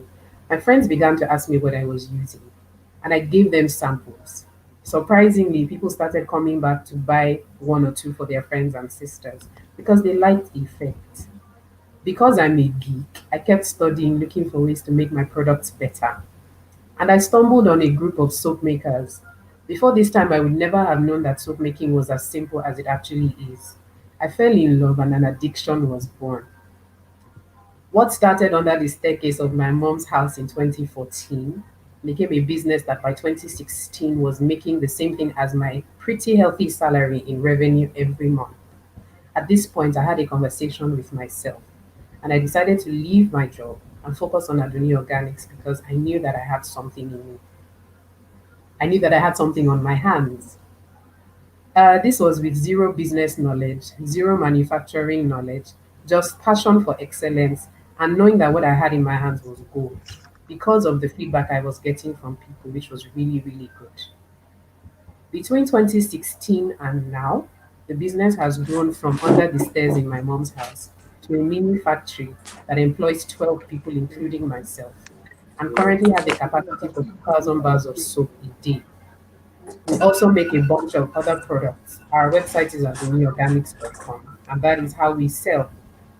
In the middle of this year, we decided to build a network of distributors because one of the other passions I have is to generate revenue for women or to empower women to generate revenue for themselves. Because I realize that a lot of women go through life selling this and that, but they never actually take it a step further into a proper business.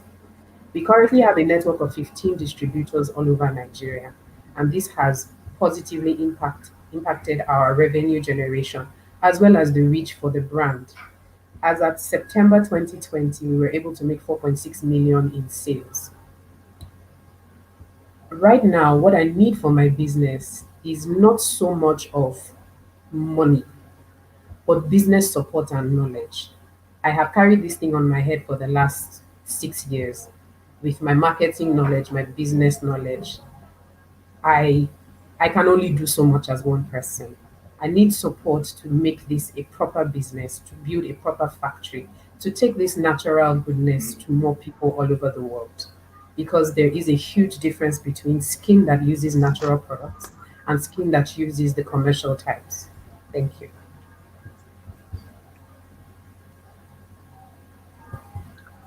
Thank you, finalist 10, for that pitch. Um, it's over to you, judges, for your questions. If you have been following Judge Kiari, you would know that it is your time to ask your questions. Thank you. Do Thank you you. have any questions for this finalist? Yes, Olumide, the what does this structure? Well, number one, thank you for converting your passion into business, even though you say that you don't have the business skills, but it shows clearly that you do have some either innate or God-given business skills. What's the structure like for this business? And what's your real unique competitive advantage? What you know what makes Aduni Organics so different from all other so-called organic um, cleansers and so on and so forth in the market?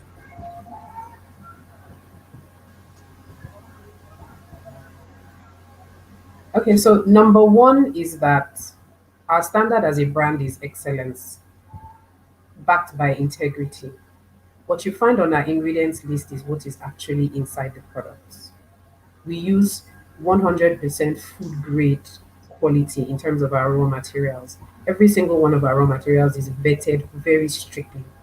So we know what's going into the final product, and we are able to almost guarantee that it will not harm you in any way. Our packaging is also very unique. I have one of our flagship soaps. Um, that's honey almond soap. And the ingredients list contains shea butter, coconut oil, palm kernel oil, actual honey that's bought in Kaduna, and almond sourced in Nigeria. Another thing we're very proud of is that 95% of our ingredients are sourced in Nigeria. So what is unique about us is that we are a wholesome Nigerian brand. We do what we say we do. That's what's unique about us.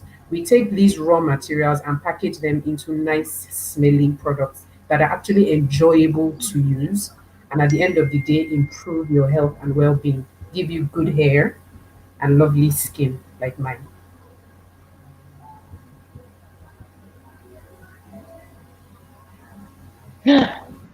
Oh, the structure of your Okay. organization, the structure. Okay, so the structure is currently, again, pretty rough around the edges. We have two departments. We have production and we have sales. I have a production team that currently has 5 people, including myself. I operate as the production manager. We're producing every day of the week, sometimes Saturday. Then we have a sales team. We sell through our website and our social media spaces on Instagram and Facebook. People click on our adverts on social media and they're taken into our WhatsApp lines. I have 3 people manning those lines who will respond to chats and explain to customers what is best for them based on whatever it is they tell us they want to achieve for their skin. Basic things like I have dry skin, I have acne, my baby's hair is tough to comb, and stuff like that. So we make recommendations, and then the next working day, We either use a logistics company or our own internal dispatch bike to deliver to them. We make this easier by recruiting these distributors, and we hope to continue to build a larger network to bring the products closer to people, because over time, paying for shipping is not something people like to do, particularly for a product they need to use over and over again. So we're hoping to expand this distributorship so that in every local government of Nigeria, there's an Aduni Organics person near you that you can get your stuff from. I hope that answers. Thank you. All right, Judge Carey. Okay, awesome, awesome. Does that satisfy your questions, Judge Carey? Yeah. It did. Okay. All right, over to you. At this point, let me see. Judge Adigbite, are you ready with your questions for this finalist? I'm not sure I see her in the studio again. All right, I will have to deflect to the final question. Judge Asai, do you have any questions for this finalist before we let her go? No, I don't. All right. Okay. Thank you very much. Finalist 10, thank you so much for your time. So our dear judges, thank you so much for your time and your patience and just dealing with, as we deal with our technical difficulties as we move on. We do have, if you remember from the first round, our finalist 4 was not available. We understand that it was some technical issues beyond her control, and at this time she's available. So we would like to give her the opportunity to pitch her business to you all. So please, we beg your indulgence as we bring on finalist 4 from the first round for her pitch. Please have finalist 4 from the first round for her pitch. Hello, Hi, everyone. Rukayat, you have the floor. Okay, according to the Nigerian Bureau of Statistics in May 2020, it was estimated that more than 82 million Nigerians live below $1 per day. These people in question are from the informal sector. The informal sector contributes over 65% to the Nigerian economy, and arguably they are the largest employer of labor. They are the most neglected in the society, socially and financially. Hello, everyone. My name is Bello Rikoya Oluwaseun. I'm the MD CEO of the Bells Dynamic Option. The Bells is a financial technology company that was founded in 2018 to provide unequaled and exceptional financial services such as the petty traders, the artisans, the schools, the youths, and so on, helping them grow or start their businesses, including hawkers, with little interest at the most affordable, convenient, and secured manner. I grew up in a community where only 1 out of 100 goes beyond secondary school, where hunger is even seen as a common way of life, where people even live below $1 per day. Also, many are unbanked for so many reasons, such as they do not even have money to open accounts, banks are not even closer to them, cost of bank services. Despite the fact that there are 912 microfinance banks in Nigeria as of today, many of them do not focus on sustainability. They are focusing on profitability, having forgotten that they can even make more on social impact. In the Bells Dynamic, we tailored our solution in accordance with SDG 1, 2, 4, 5, 8, and 11. We offer both social impact services and financial inclusion services to reduce poverty and improve financial inclusion services in our country. Our products. We open bank accounts for our customers. We issue them ATM cards and enroll them on BVN. We also have Zero Hunger Facility, where we package some food and food items to our customers where they pay on installments. We have No Poverty, that is our micro lending, where we give our customer between 15 to 60,000 naira while they pay on installments with little interest. We also have SMS. It is simple, school fees made simple. This is a facility whereby we pay for our customer child or children's school fees, as the case may be, while they also pay on installments. We have asset finance. This asset finance is a facility where we buy our customers some items like refrigerator, freezers, generator to aid their businesses, to see that their businesses are growing and thriving. Then we have micro mortgage. We want to make sure that every people in this community, they are landowners, that they have land, they have house that they are staying. So we have our micro mortgage. Already we have about 2 acres of land in Nibejuleki, and we currently have about 50 customers that have subscribed to this plan. Attraction. We were founded in 2018, and we've disbursed over 80 million naira to more than 600 clients with gross profits of 8 million naira. We've opened accounts for customers with issues of ATM and enrollment of BVN card for over 100 of them. We've paid for school fees and provided food for over 2,005 people. We've done a lot of things within 2 years. Our partners include Winich Farm and Bazuze Rice. We partner with these people because of our Zero Hunger facility. We also partner with Fidelity Bank and TCF Microfinance Bank for our financial inclusion, because they've been the one opening accounts for our customers, issue them ATM card and enroll them on BVN. We also partner with Cash and Carry for our equipment financing. Our 5 years projection, we like to increase our customer base to 50,000, and we also like to increase our balance sheet size to 2 billion naira in the next 5 years. That's 2025. Our team comprises of skilled, knowledgeable, and experienced personnel who has over 5 to 10 years experience in accounting, banking, and finance. I am a chartered accountant. I have over 5 years experience in accounting and finance and banking. I also have my partner, Olalekan Hafiz, who has over 10 years banking experience. He is a chartered banker, a chartered risk manager. He has worked with GT Bank, Susu Microfinance Bank, Adosa Microfinance Bank, Primera Credit, to mention but few. With the injection of this fund, we would like to process a money lender certificate with average cost of 500,000 naira, and we also like to expand our business with the balance of 500,000 naira to reach more clients. In conclusion, we got our inspirations from the stories of GT Bank and Zenith Bank especially, that were founded by a group of men between the age bracket of 30 to 35 years. The only difference between GT Bank and myself is just opportunity. If I have the opportunity like they had, who says I can't do better? Thank you so much. Thank you very much, finalist 10, for that pitch. Very passionate pitch at that. We would like to get over to the judges to ask you their questions.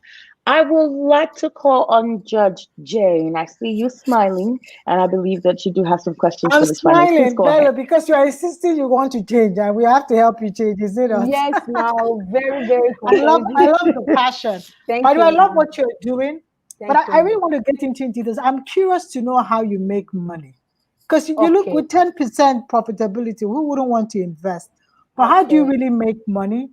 Then second question, why 90% of your investors are non-Nigerian? So how do you get connected to those investors?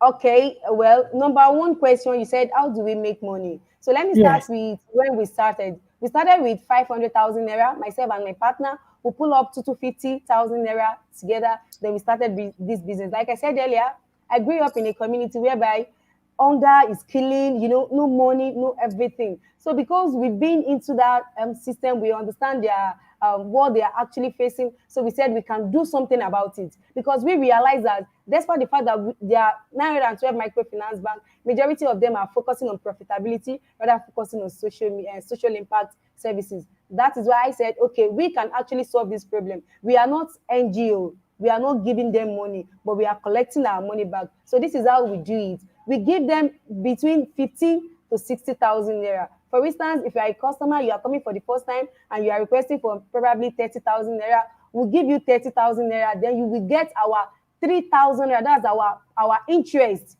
on the 30,000 naira. We charge 10%. So we collect Per month our 10% or annualized? profit. 10% per month or annualized? That Is it for 6 compounded weeks. interest For 6 weeks? For 6 weeks. For 6 weeks. So we get our 10%, which is 3,000 naira. So you are left with the 27,000 naira. So you have to be paying the 1,000 naira for 30 days. That is what we do. So you see that even these people, they have easy access to us. It's affordable. They can come at any time and say, I want this money. I want to use this. But we do our normal KYC, then we get our interest and give them the money. And beyond funding, we are not only giving them funding. No, We no, do so don't social worry, just impact go a to the lot. next question. Go to the next question. I've gotten that. So Go to answer the the next why do question. you have 90% of the investors non-Nigerians? Okay, we don't have investor in other states, in other countries. I said we partner with Fidelity Bank and TCF Microfinance Bank. I did But not on your mention it here. website, all the investors you listed are in Tunisia, Algeria, Cape Verde. On your No, website, no, maybe that's because we are under currently working investors. our. No, that's not our website. Maybe that's not our website. Our I website think is that's your website. www.thebellsdynamic.com. And currently we are working on it because there are some things we want to build up. There are some things we like to add. So in fact, it is going to come up by next week. So we are working on the website. So maybe it's not the website that So you actually VC4A is not your own. VC4A, is that not one of your products? VC4A. No, VC4A. no, it's not. We don't do VC4A. Okay, then the last question, how do you manage the risk defaulters? Because you're Okay. giving more people money now for school fees for Yes, generator. yes, What happens yes. when they can't pay? Because it's not for business you're giving them. Okay, it's for business. So let me actually run you School through. fees is not business, now, is it? Okay, for the micro lending is for business.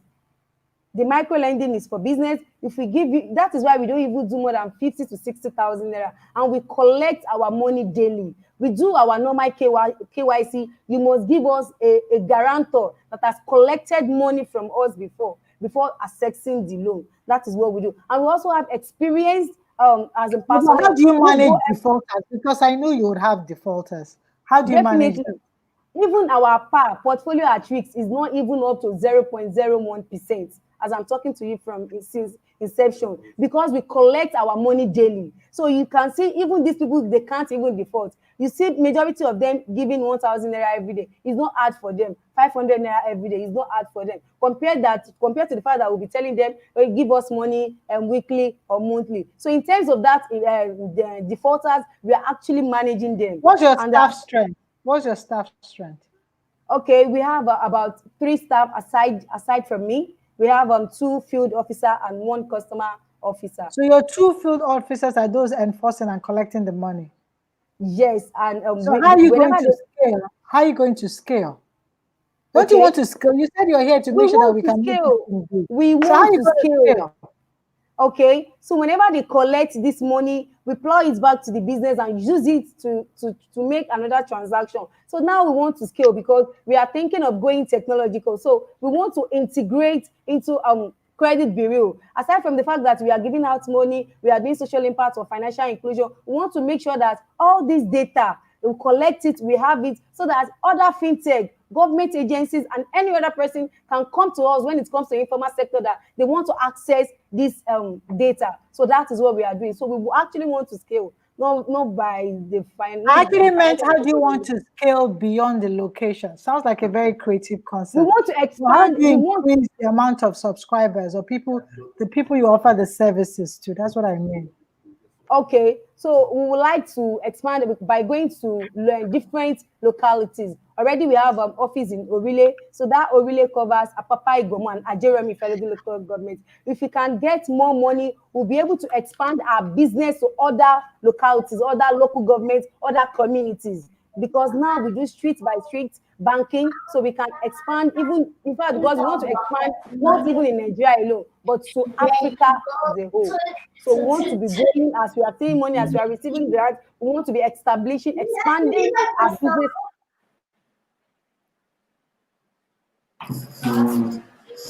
I think we lost her. Okay. Sheila, over to you. I think we Okay. lost her.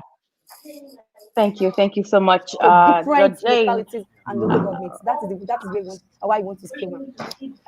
Thank you, All right, Bella. Thank you, finalist 10, for that question. I see our judges moving in their seats, and I'm sure they have questions, but at this time we'll only be able to take one more judge for this finalist so we can round up. I would like to call Judge Yemi Carey for the final question for this finalist, please. Sorry, Booker. Go ahead. I want to ask you, of all of these your products, which one of them is your cash cow? That's the micro lending. Yes, ma'am. Yes, ma'am. Micro lending. Okay. What percentage of the revenue 10%. does it give you? All our products, 10%. All our Pardon? products. What percentage? No, no, no. So you have school loan, you have social impact, you have feeding, you have all those things.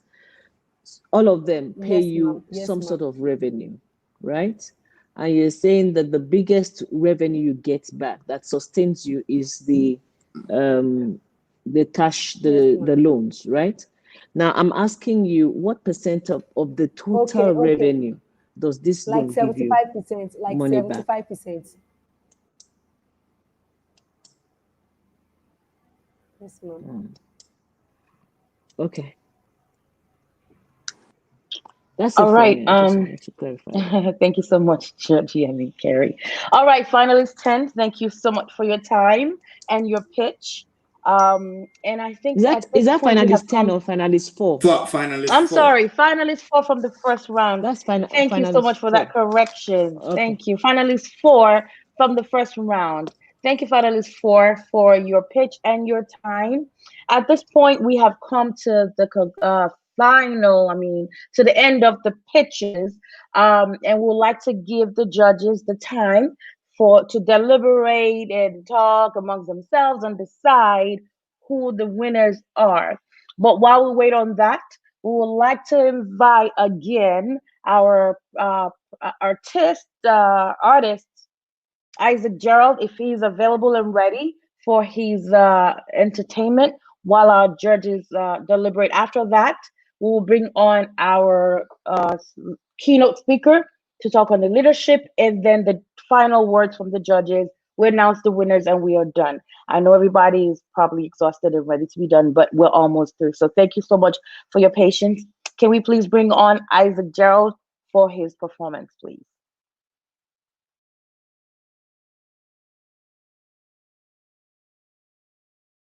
Oh, okay. Apologies. I just got word that the performance artist is no longer coming. So we will just go ahead and bring on our keynote speaker, Kemi Ogunkoya, who is the leadership strategist that will be working with our winners from this point on. I'm honored to bring on Kemi Ogunkoya. Please bring her on. Kemi Ogunkoya, FIMC CMC, is a renowned leadership development strategist, author, and management consultant. For close to a decade, she has conducted and facilitated high-impact leadership development workshops across Africa, North America, and Asia. Kemi prides herself in the ability to help corporate organizations enjoy seamless leadership transitions and executive onboarding to eliminate leadership deficiencies, which invariably minimize their cost and let them focus on growth. She has a rich experience across industries, including but not limited to oil and gas, aviation, financial services, educational sector, SME, and the public sector. She has created some of the most phenomenal transformation for her clients. Kemi is a certified management consultant and a master's neuro-linguistic programming practitioner, certified by the INLP Center in California, USA. She holds a bachelor's degree in education and economics from the University of Ibadan and has an MBA in management consultancy from the University of Wales, Cardiff, UK. She is the founder of Reli's Works,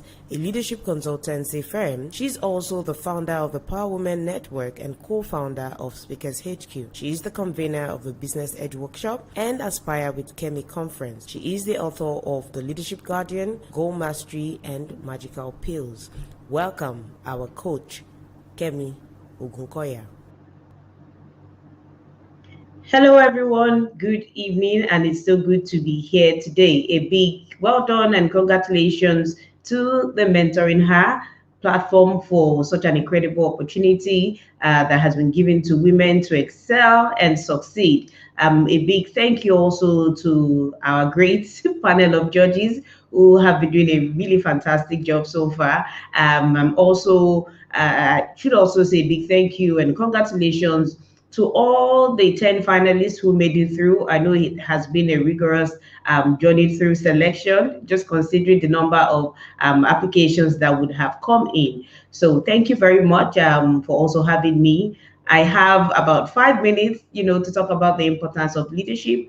And before I go into that, I would just like to say that every one of us is a winner tonight. And, even if you do not eventually get to that very final stage, just know that your dreams are valid and you should just keep going. So my name is Kemi Ogunkoya, and over the next 5 minutes, I'm going to be talking about the importance of leadership.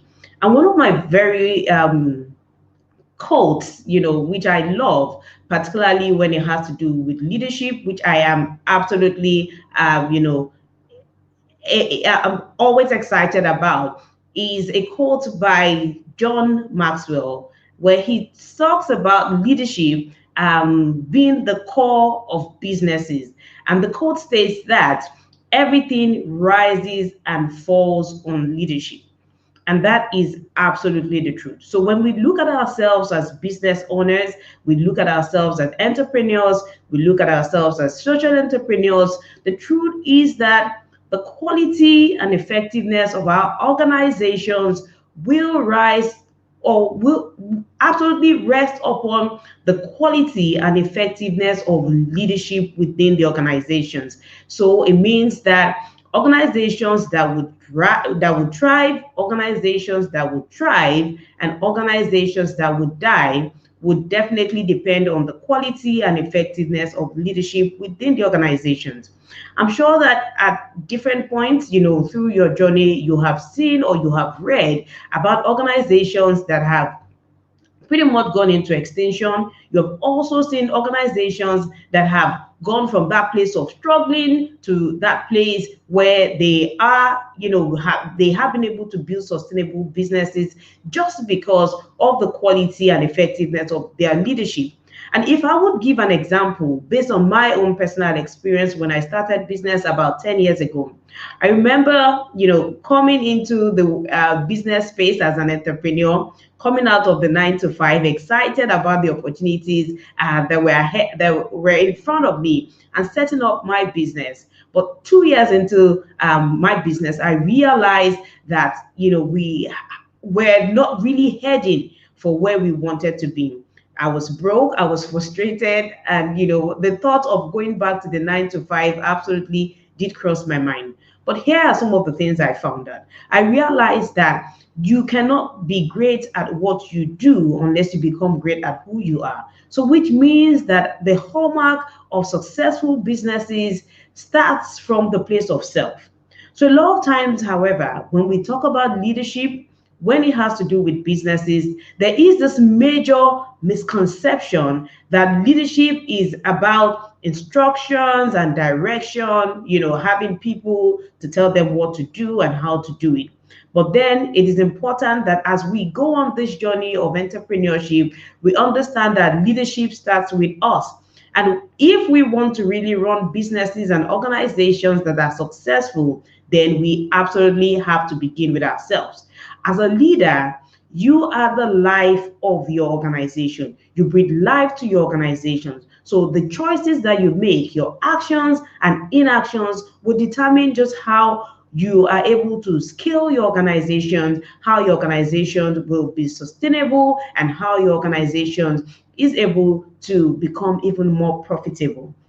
So one of the greatest importance of leadership is that leadership births life. It gives life to an organization. And that would definitely boil down to the quality and effectiveness of the leadership. Now, the leadership within your organization, the small business of yours, this medium enterprise of yours, do you have a clearly defined vision for where you're going?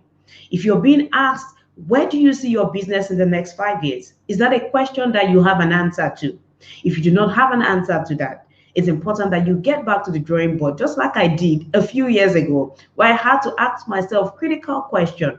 Where exactly are we going to in the next 4 years? Where exactly do we see ourselves as a business in the next 5 years? Unless you're able to answer those questions and answer those questions with a clear plan and a clear strategy of where you are going to as a leader, in your business, then you are really going to struggle in that business. It's also important that as a leader, you have great level of commitment to what you're doing.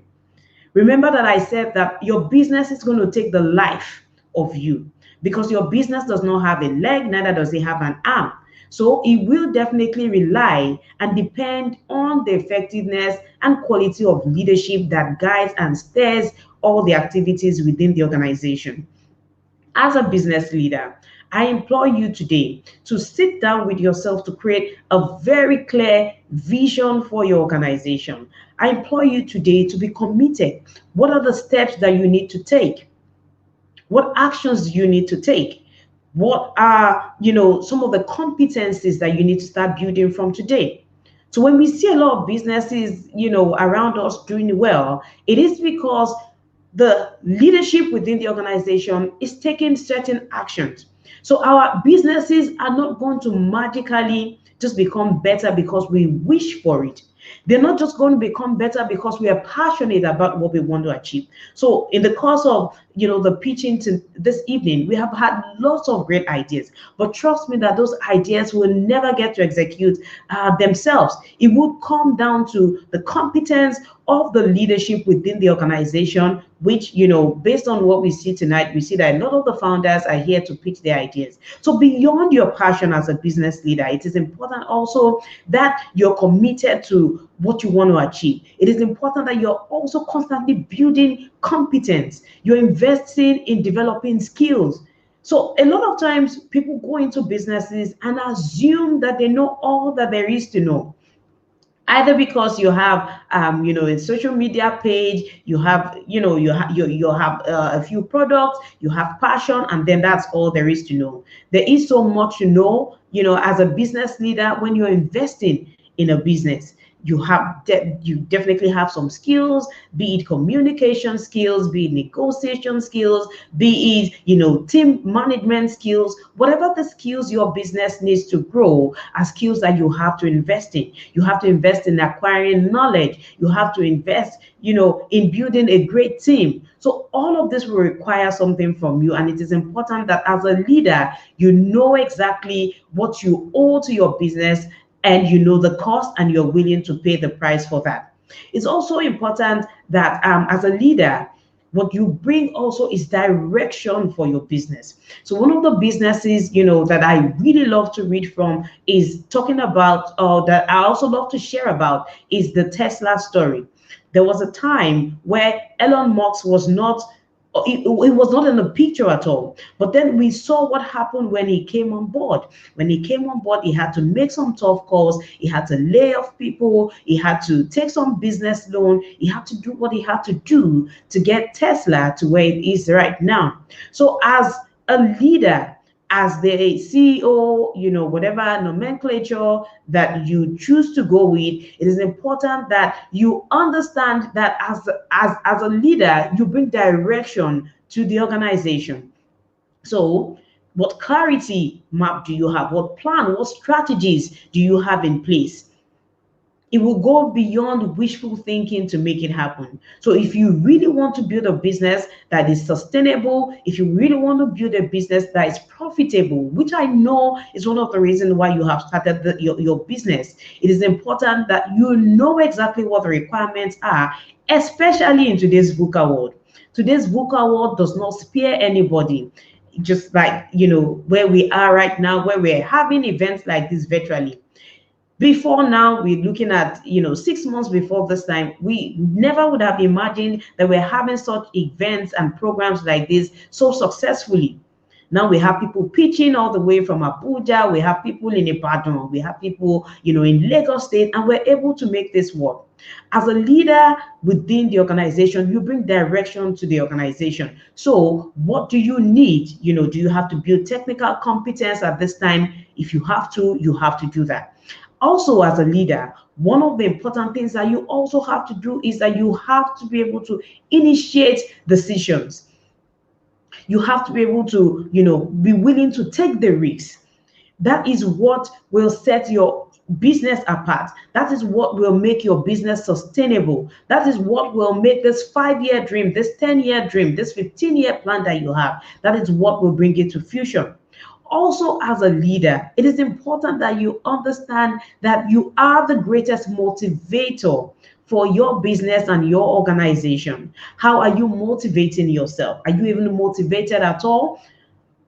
Remember, I spoke earlier about commitment. What drives you? What drives you to wake up every day and be dedicated and focused for this business? How are you able to carry your team along? How are you able to effectively and clearly communicate the vision of the organization and ensure that people are also as motivated as you are to drive the agenda of the organization? This lies on your shoulder as a business leader. These are some of the importance of leadership. It all rises and falls on leadership, and you have to take responsibility for that. Just like I took responsibility when I saw that I wasn't getting the result that I wanted a few years back, and I went back to the drawing table to understand what exactly does this business need? What exactly, or who exactly do I have to be to turn around my business, to create a sustainable business, to drive revenue for my business? Who do I have to be? What are my strengths? What are my weaknesses? What are my triggers? What are my motivators? What is my vision? These are questions that you have to ask yourself as a business leader. And when you're able to effectively step into that place where you are asking yourself those questions, you will have the answers. But it's important to know that the effectiveness of your business lies on you as a business leader. What healthy practices do you have to start imbibing, especially when it has to do with finances of your business? I know that one of the mistakes a lot of business people make is dabbling into, especially small businesses, is dabbling into the finances of the organization. How can you be disciplined to separate your financials, your personal finances from the business finances? These are some of the things that you have to do as a business leader. As a business leader, what risks do you have to take? So some of us are here today pitching our ideas, taking a risk for the organization. What do you have to do? And when do you have to do? These are questions that you need to ask yourself. And when you are able to do this as a leader, it definitely will change the trajectory of your business moving forward. So it is important that you understand that as a business leader, as an entrepreneur, as a founder, as a CEO, you bring life to your organization. It is important that you also understand that you bring direction to your organization. You should be able to initiate ideas. You should be able to take risks. You should also be motivated enough to do what is right for your business. Also, as the business leader, as the the CEO within your organization, you have to be able to effectively coordinate the activities within your organization, remembering that it all rises and falls on leadership. And if I would leave you with a quote today, it would be that the quality and effectiveness of leadership within organizations is a major determinant for organizations that would die, those that would thrive, and those that would survive. So, dear business leaders, know what cost you have to pay and be willing to pay that price today. I know that I will be getting to work with some of the finalists, even after the session, to coach them through this journey of leadership. But then let's always remember that it is our absolute responsibility to take actions, the necessary actions on our business. So I would say a big congratulations once again to all our finalists, and congratulations to the winner today. So thank you very much. Sheung. Thank you so much. Excited, Miss Kevin. Okay, that Angie. After all this is over, already. I wish, but a little after this. So we have come end of this, and towards the not ended with a speaker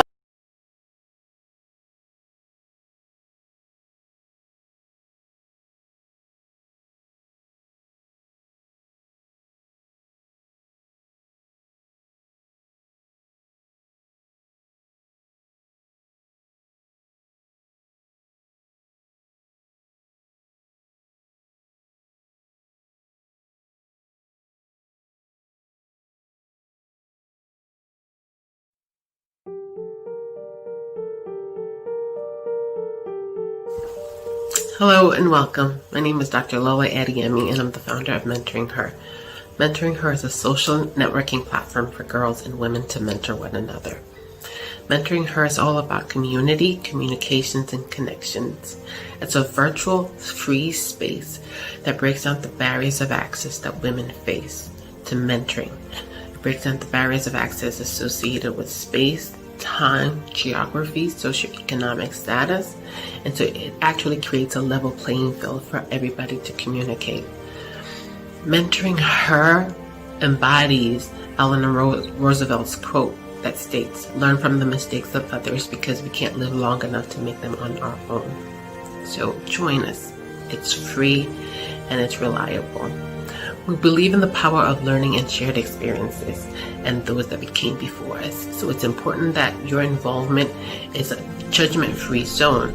And we don't expect you to have all the questions. We just want our mentors to have a listening ear. It may vary depending on what you decided to be. You might be a mentee, you might be a mentor, you might be a coach. So go in there and apply. You go to www.mentoringher.com and you click on apply. And when you apply, if you fit the criteria of the type of women that we're looking for, you are accepted to be part of our community. And then you immediately get into the platform, and then you're able to communicate with like-minded women who help you achieve your goals and be a better you.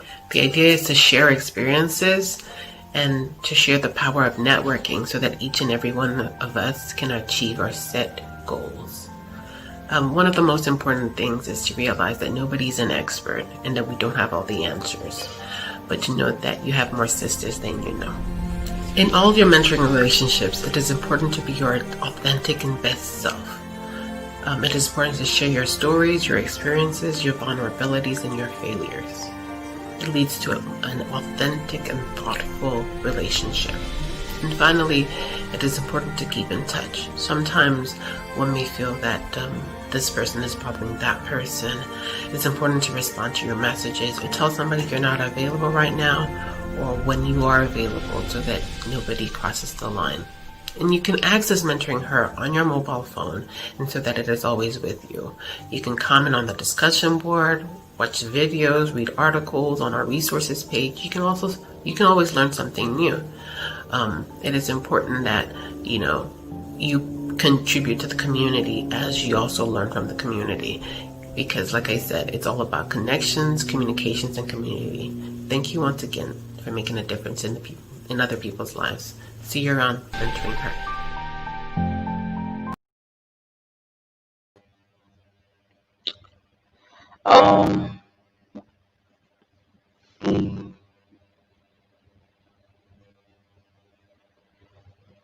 Hear me, please. Can you?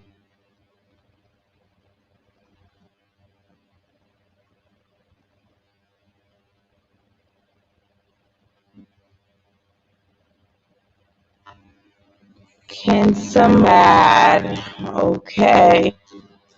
All right. Gosh.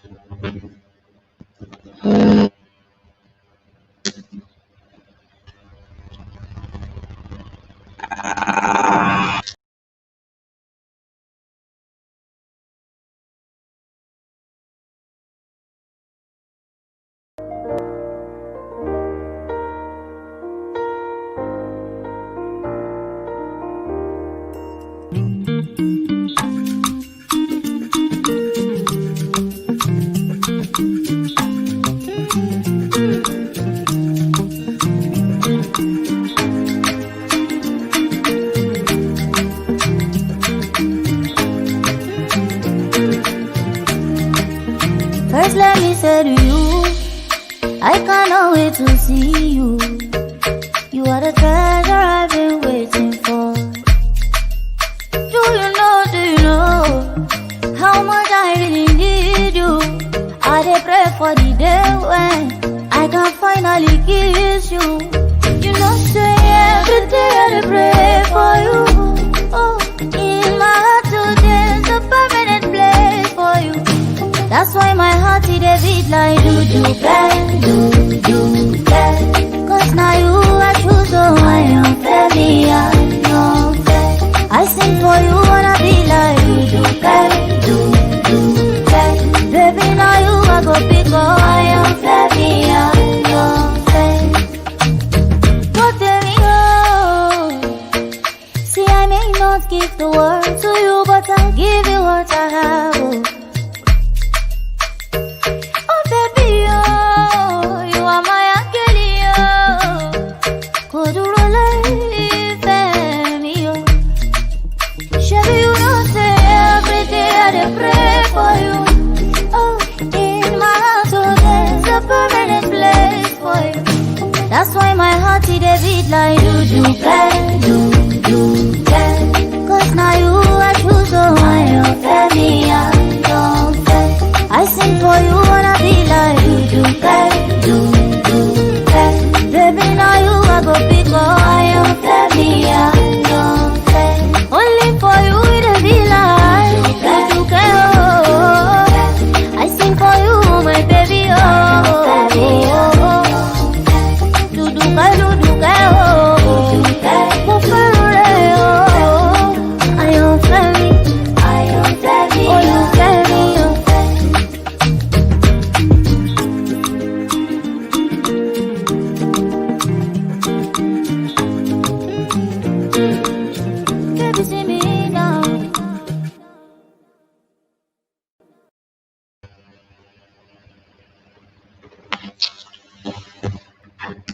Oh, hear me. I'm so difficulty. Can you hear me? Can I proceed? Can you?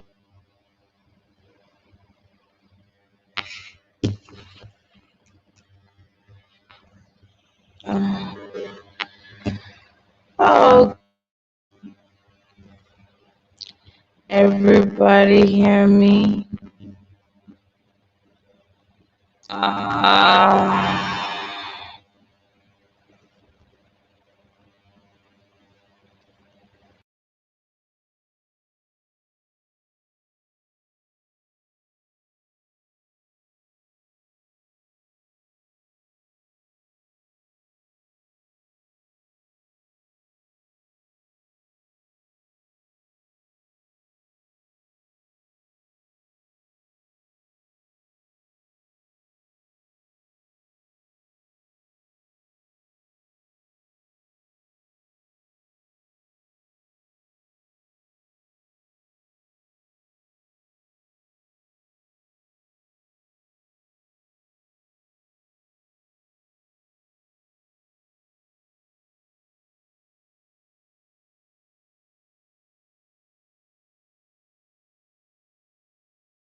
Hello and welcome. My name is Dr. Lola Adiemi and I'm the founder of Mentoring Her.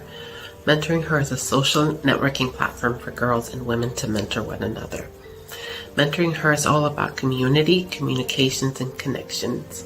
It's a virtual, free space that breaks down the barriers of access that women face to mentoring. It breaks down the barriers of access associated with space, time, geography, socioeconomic status, and so it actually creates a level playing field for everybody to communicate. Mentoring Her embodies Eleanor Roosevelt's quote that states, "Learn from the mistakes of others because we can't live long enough to make them on our own." So join us.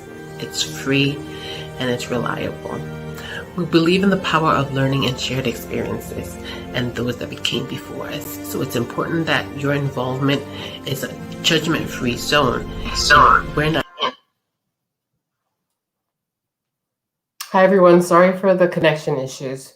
The finalists are ready, but before we go to the finalists, our judges would like to say a few words. They've been gracious with their time, and we just want to have, is Judge Jamie Carey still available to give her final words before she departs?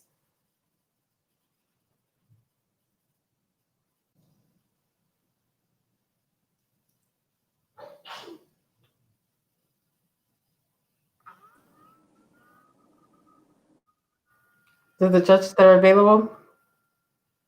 Okay, judges, Ansatu Can you hear me? Yes, can you please give your final words, please? Yeah, so first of all, I'd like to commend the vision of mentoring Her Pitchathon. Thank you. I think it was a good idea at this time.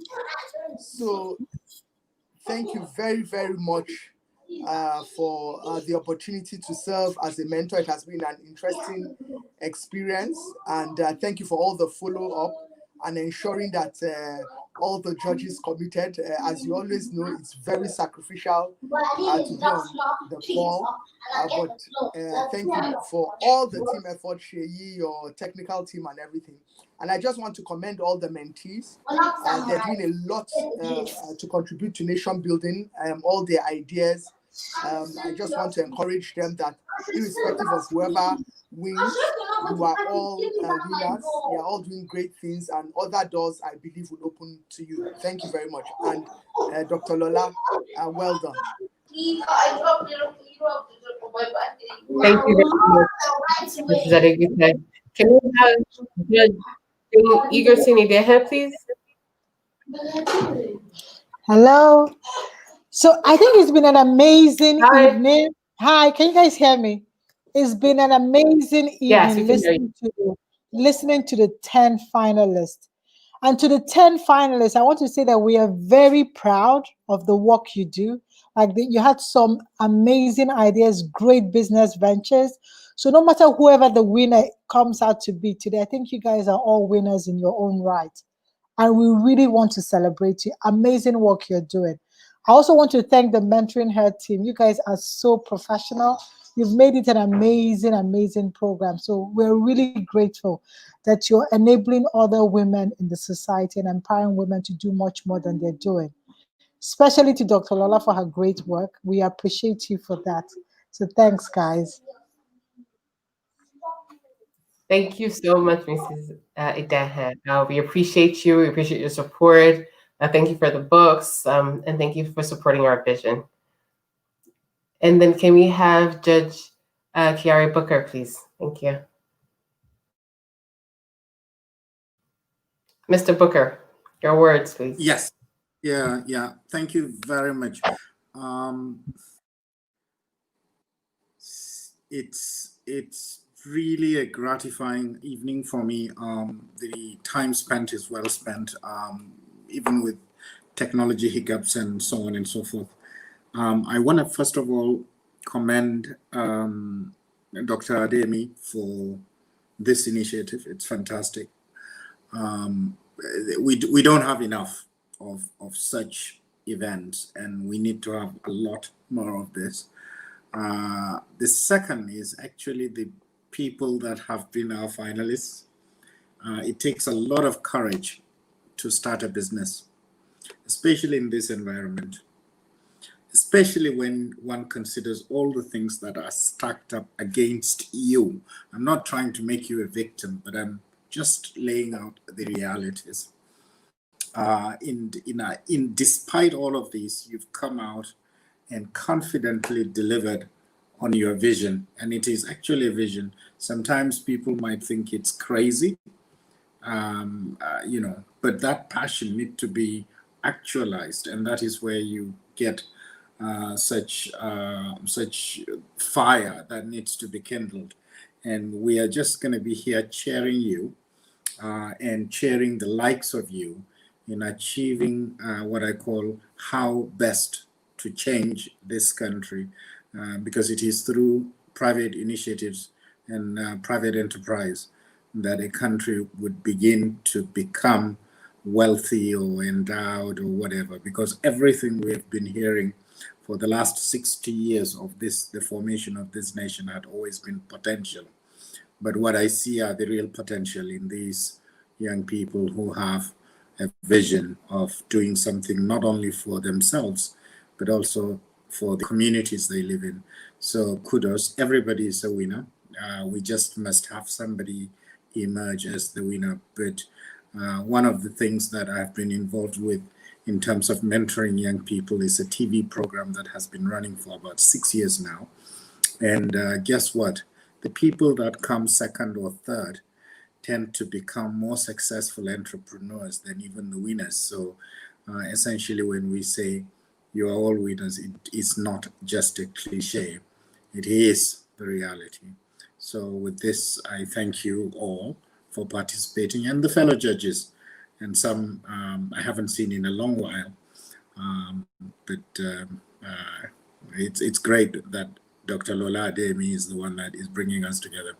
Thank you very much, and being given the opportunity to be the only male in this in the panel of judges. So you guys, Dr. Ademi has thought about diversity when she was considering the panel of judges. Thank you very much. Thank you for your time. Thank you so much, Mr. Booker. We really appreciate you, and you're our he for she. So thank you very much. I think our MC is back. Is that right?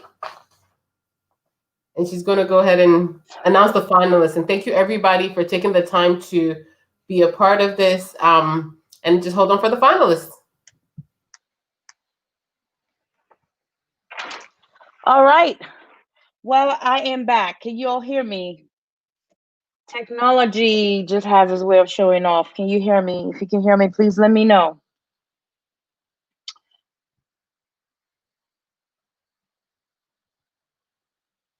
Can you hear me? If you can, okay, great.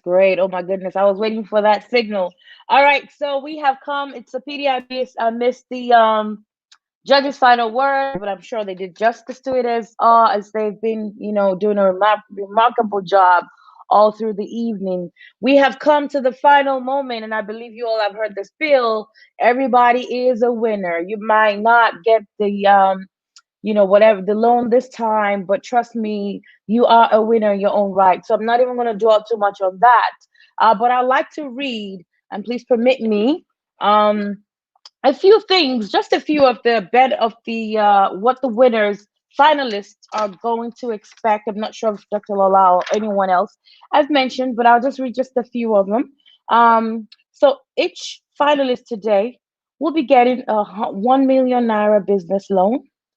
They will also be getting a business advisory from the Fate Foundation. They would also be getting an executive training from the Enterprise Development. Please permit me as I pull this up real quick. I'm so sorry.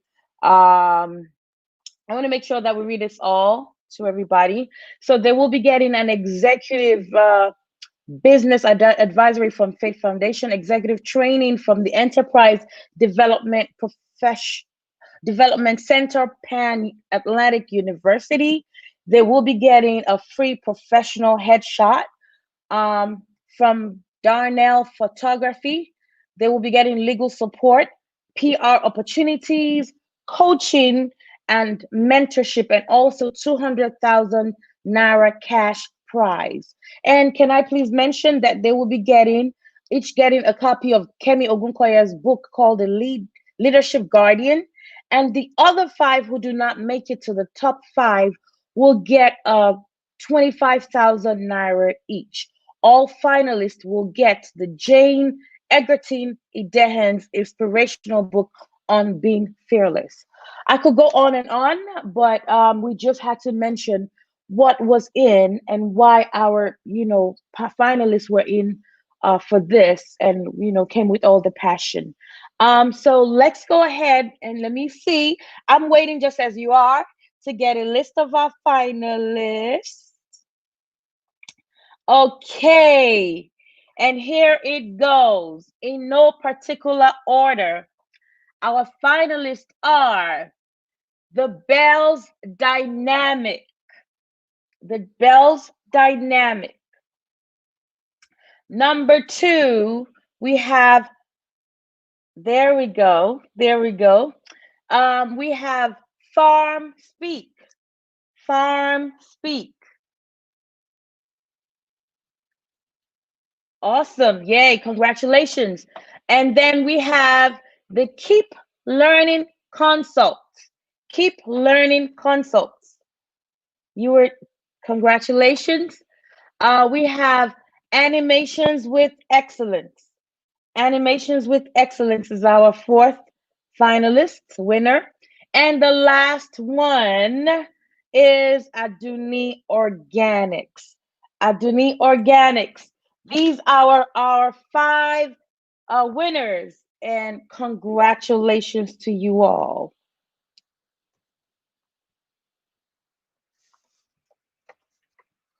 I'm going to read it again so we can hear it.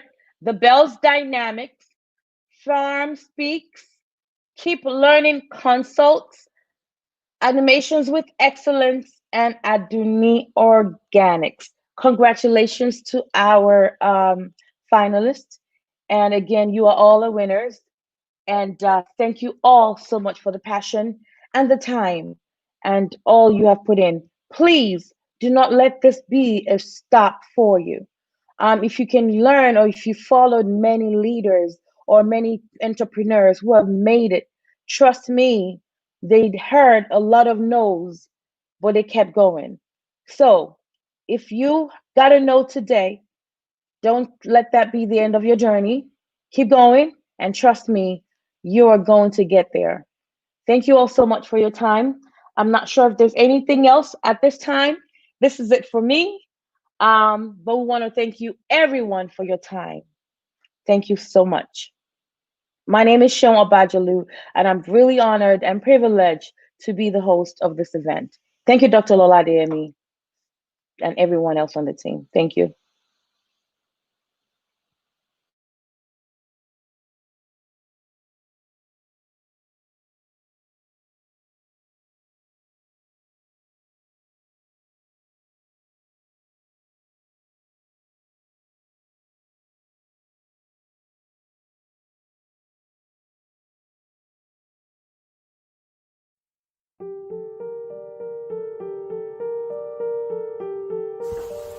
Hello and welcome. My name is Dr. Lola Adeyemi, and I'm the founder of Mentoring Her. Mentoring Her is a social networking platform for girls and women to mentor one another. Mentoring Her is all about community, communications, and connections. It's a virtual, free space that breaks down the barriers of access that women face to mentoring. It breaks down the barriers of access associated with space, time, geography, socioeconomic status, and so it actually creates a level playing field for everybody to communicate. Mentoring Her embodies Eleanor Roosevelt's quote that states, "Learn from the mistakes of others because we can't live long enough to make them on our own." So join us. It's free and it's reliable. We believe in the power of learning and shared experiences and those that we came before us. So it's important that your involvement is a judgment-free zone. And we don't expect you to have all the questions. We just want our mentors to have a listening ear. It may vary depending on what you decided to be. You might be a mentee, you might be a mentor, you might be a coach. So go in there and apply. You go to www.mentoringher.com and you click on apply. And when you apply, if you fit the criteria of the type of women that we're looking for, you are accepted to be part of our community. And then you immediately get into the platform, and then you're able to communicate with like-minded women who help you achieve your goals and be a better you. The idea is to share experiences and to share the power of networking so that each and every one of us can achieve our set goals. One of the most important things is to realize that nobody's an expert and that we don't have all the answers, but to know that you have more sisters than you know. In all your mentoring relationships, it is important to be your authentic and best self. It is important to share your stories, your experiences, your vulnerabilities, and your failures. It leads to an authentic and thoughtful relationship. And finally, it is important to keep in touch. Sometimes when we feel that this person is bothering that person, it's important to respond to your messages or tell somebody you're not available right now, or when you are available, so that nobody crosses the line. And you can access Mentoring Her on your mobile phone, and so that it is always with you. You can comment on the discussion board, watch videos, read articles on our resources page. You can always learn something new. It is important that you contribute to the community as you also learn from the community, because like I said, it's all about connections, communications, and community. Thank you once again for making a difference in other people's lives. See you around mentoring her.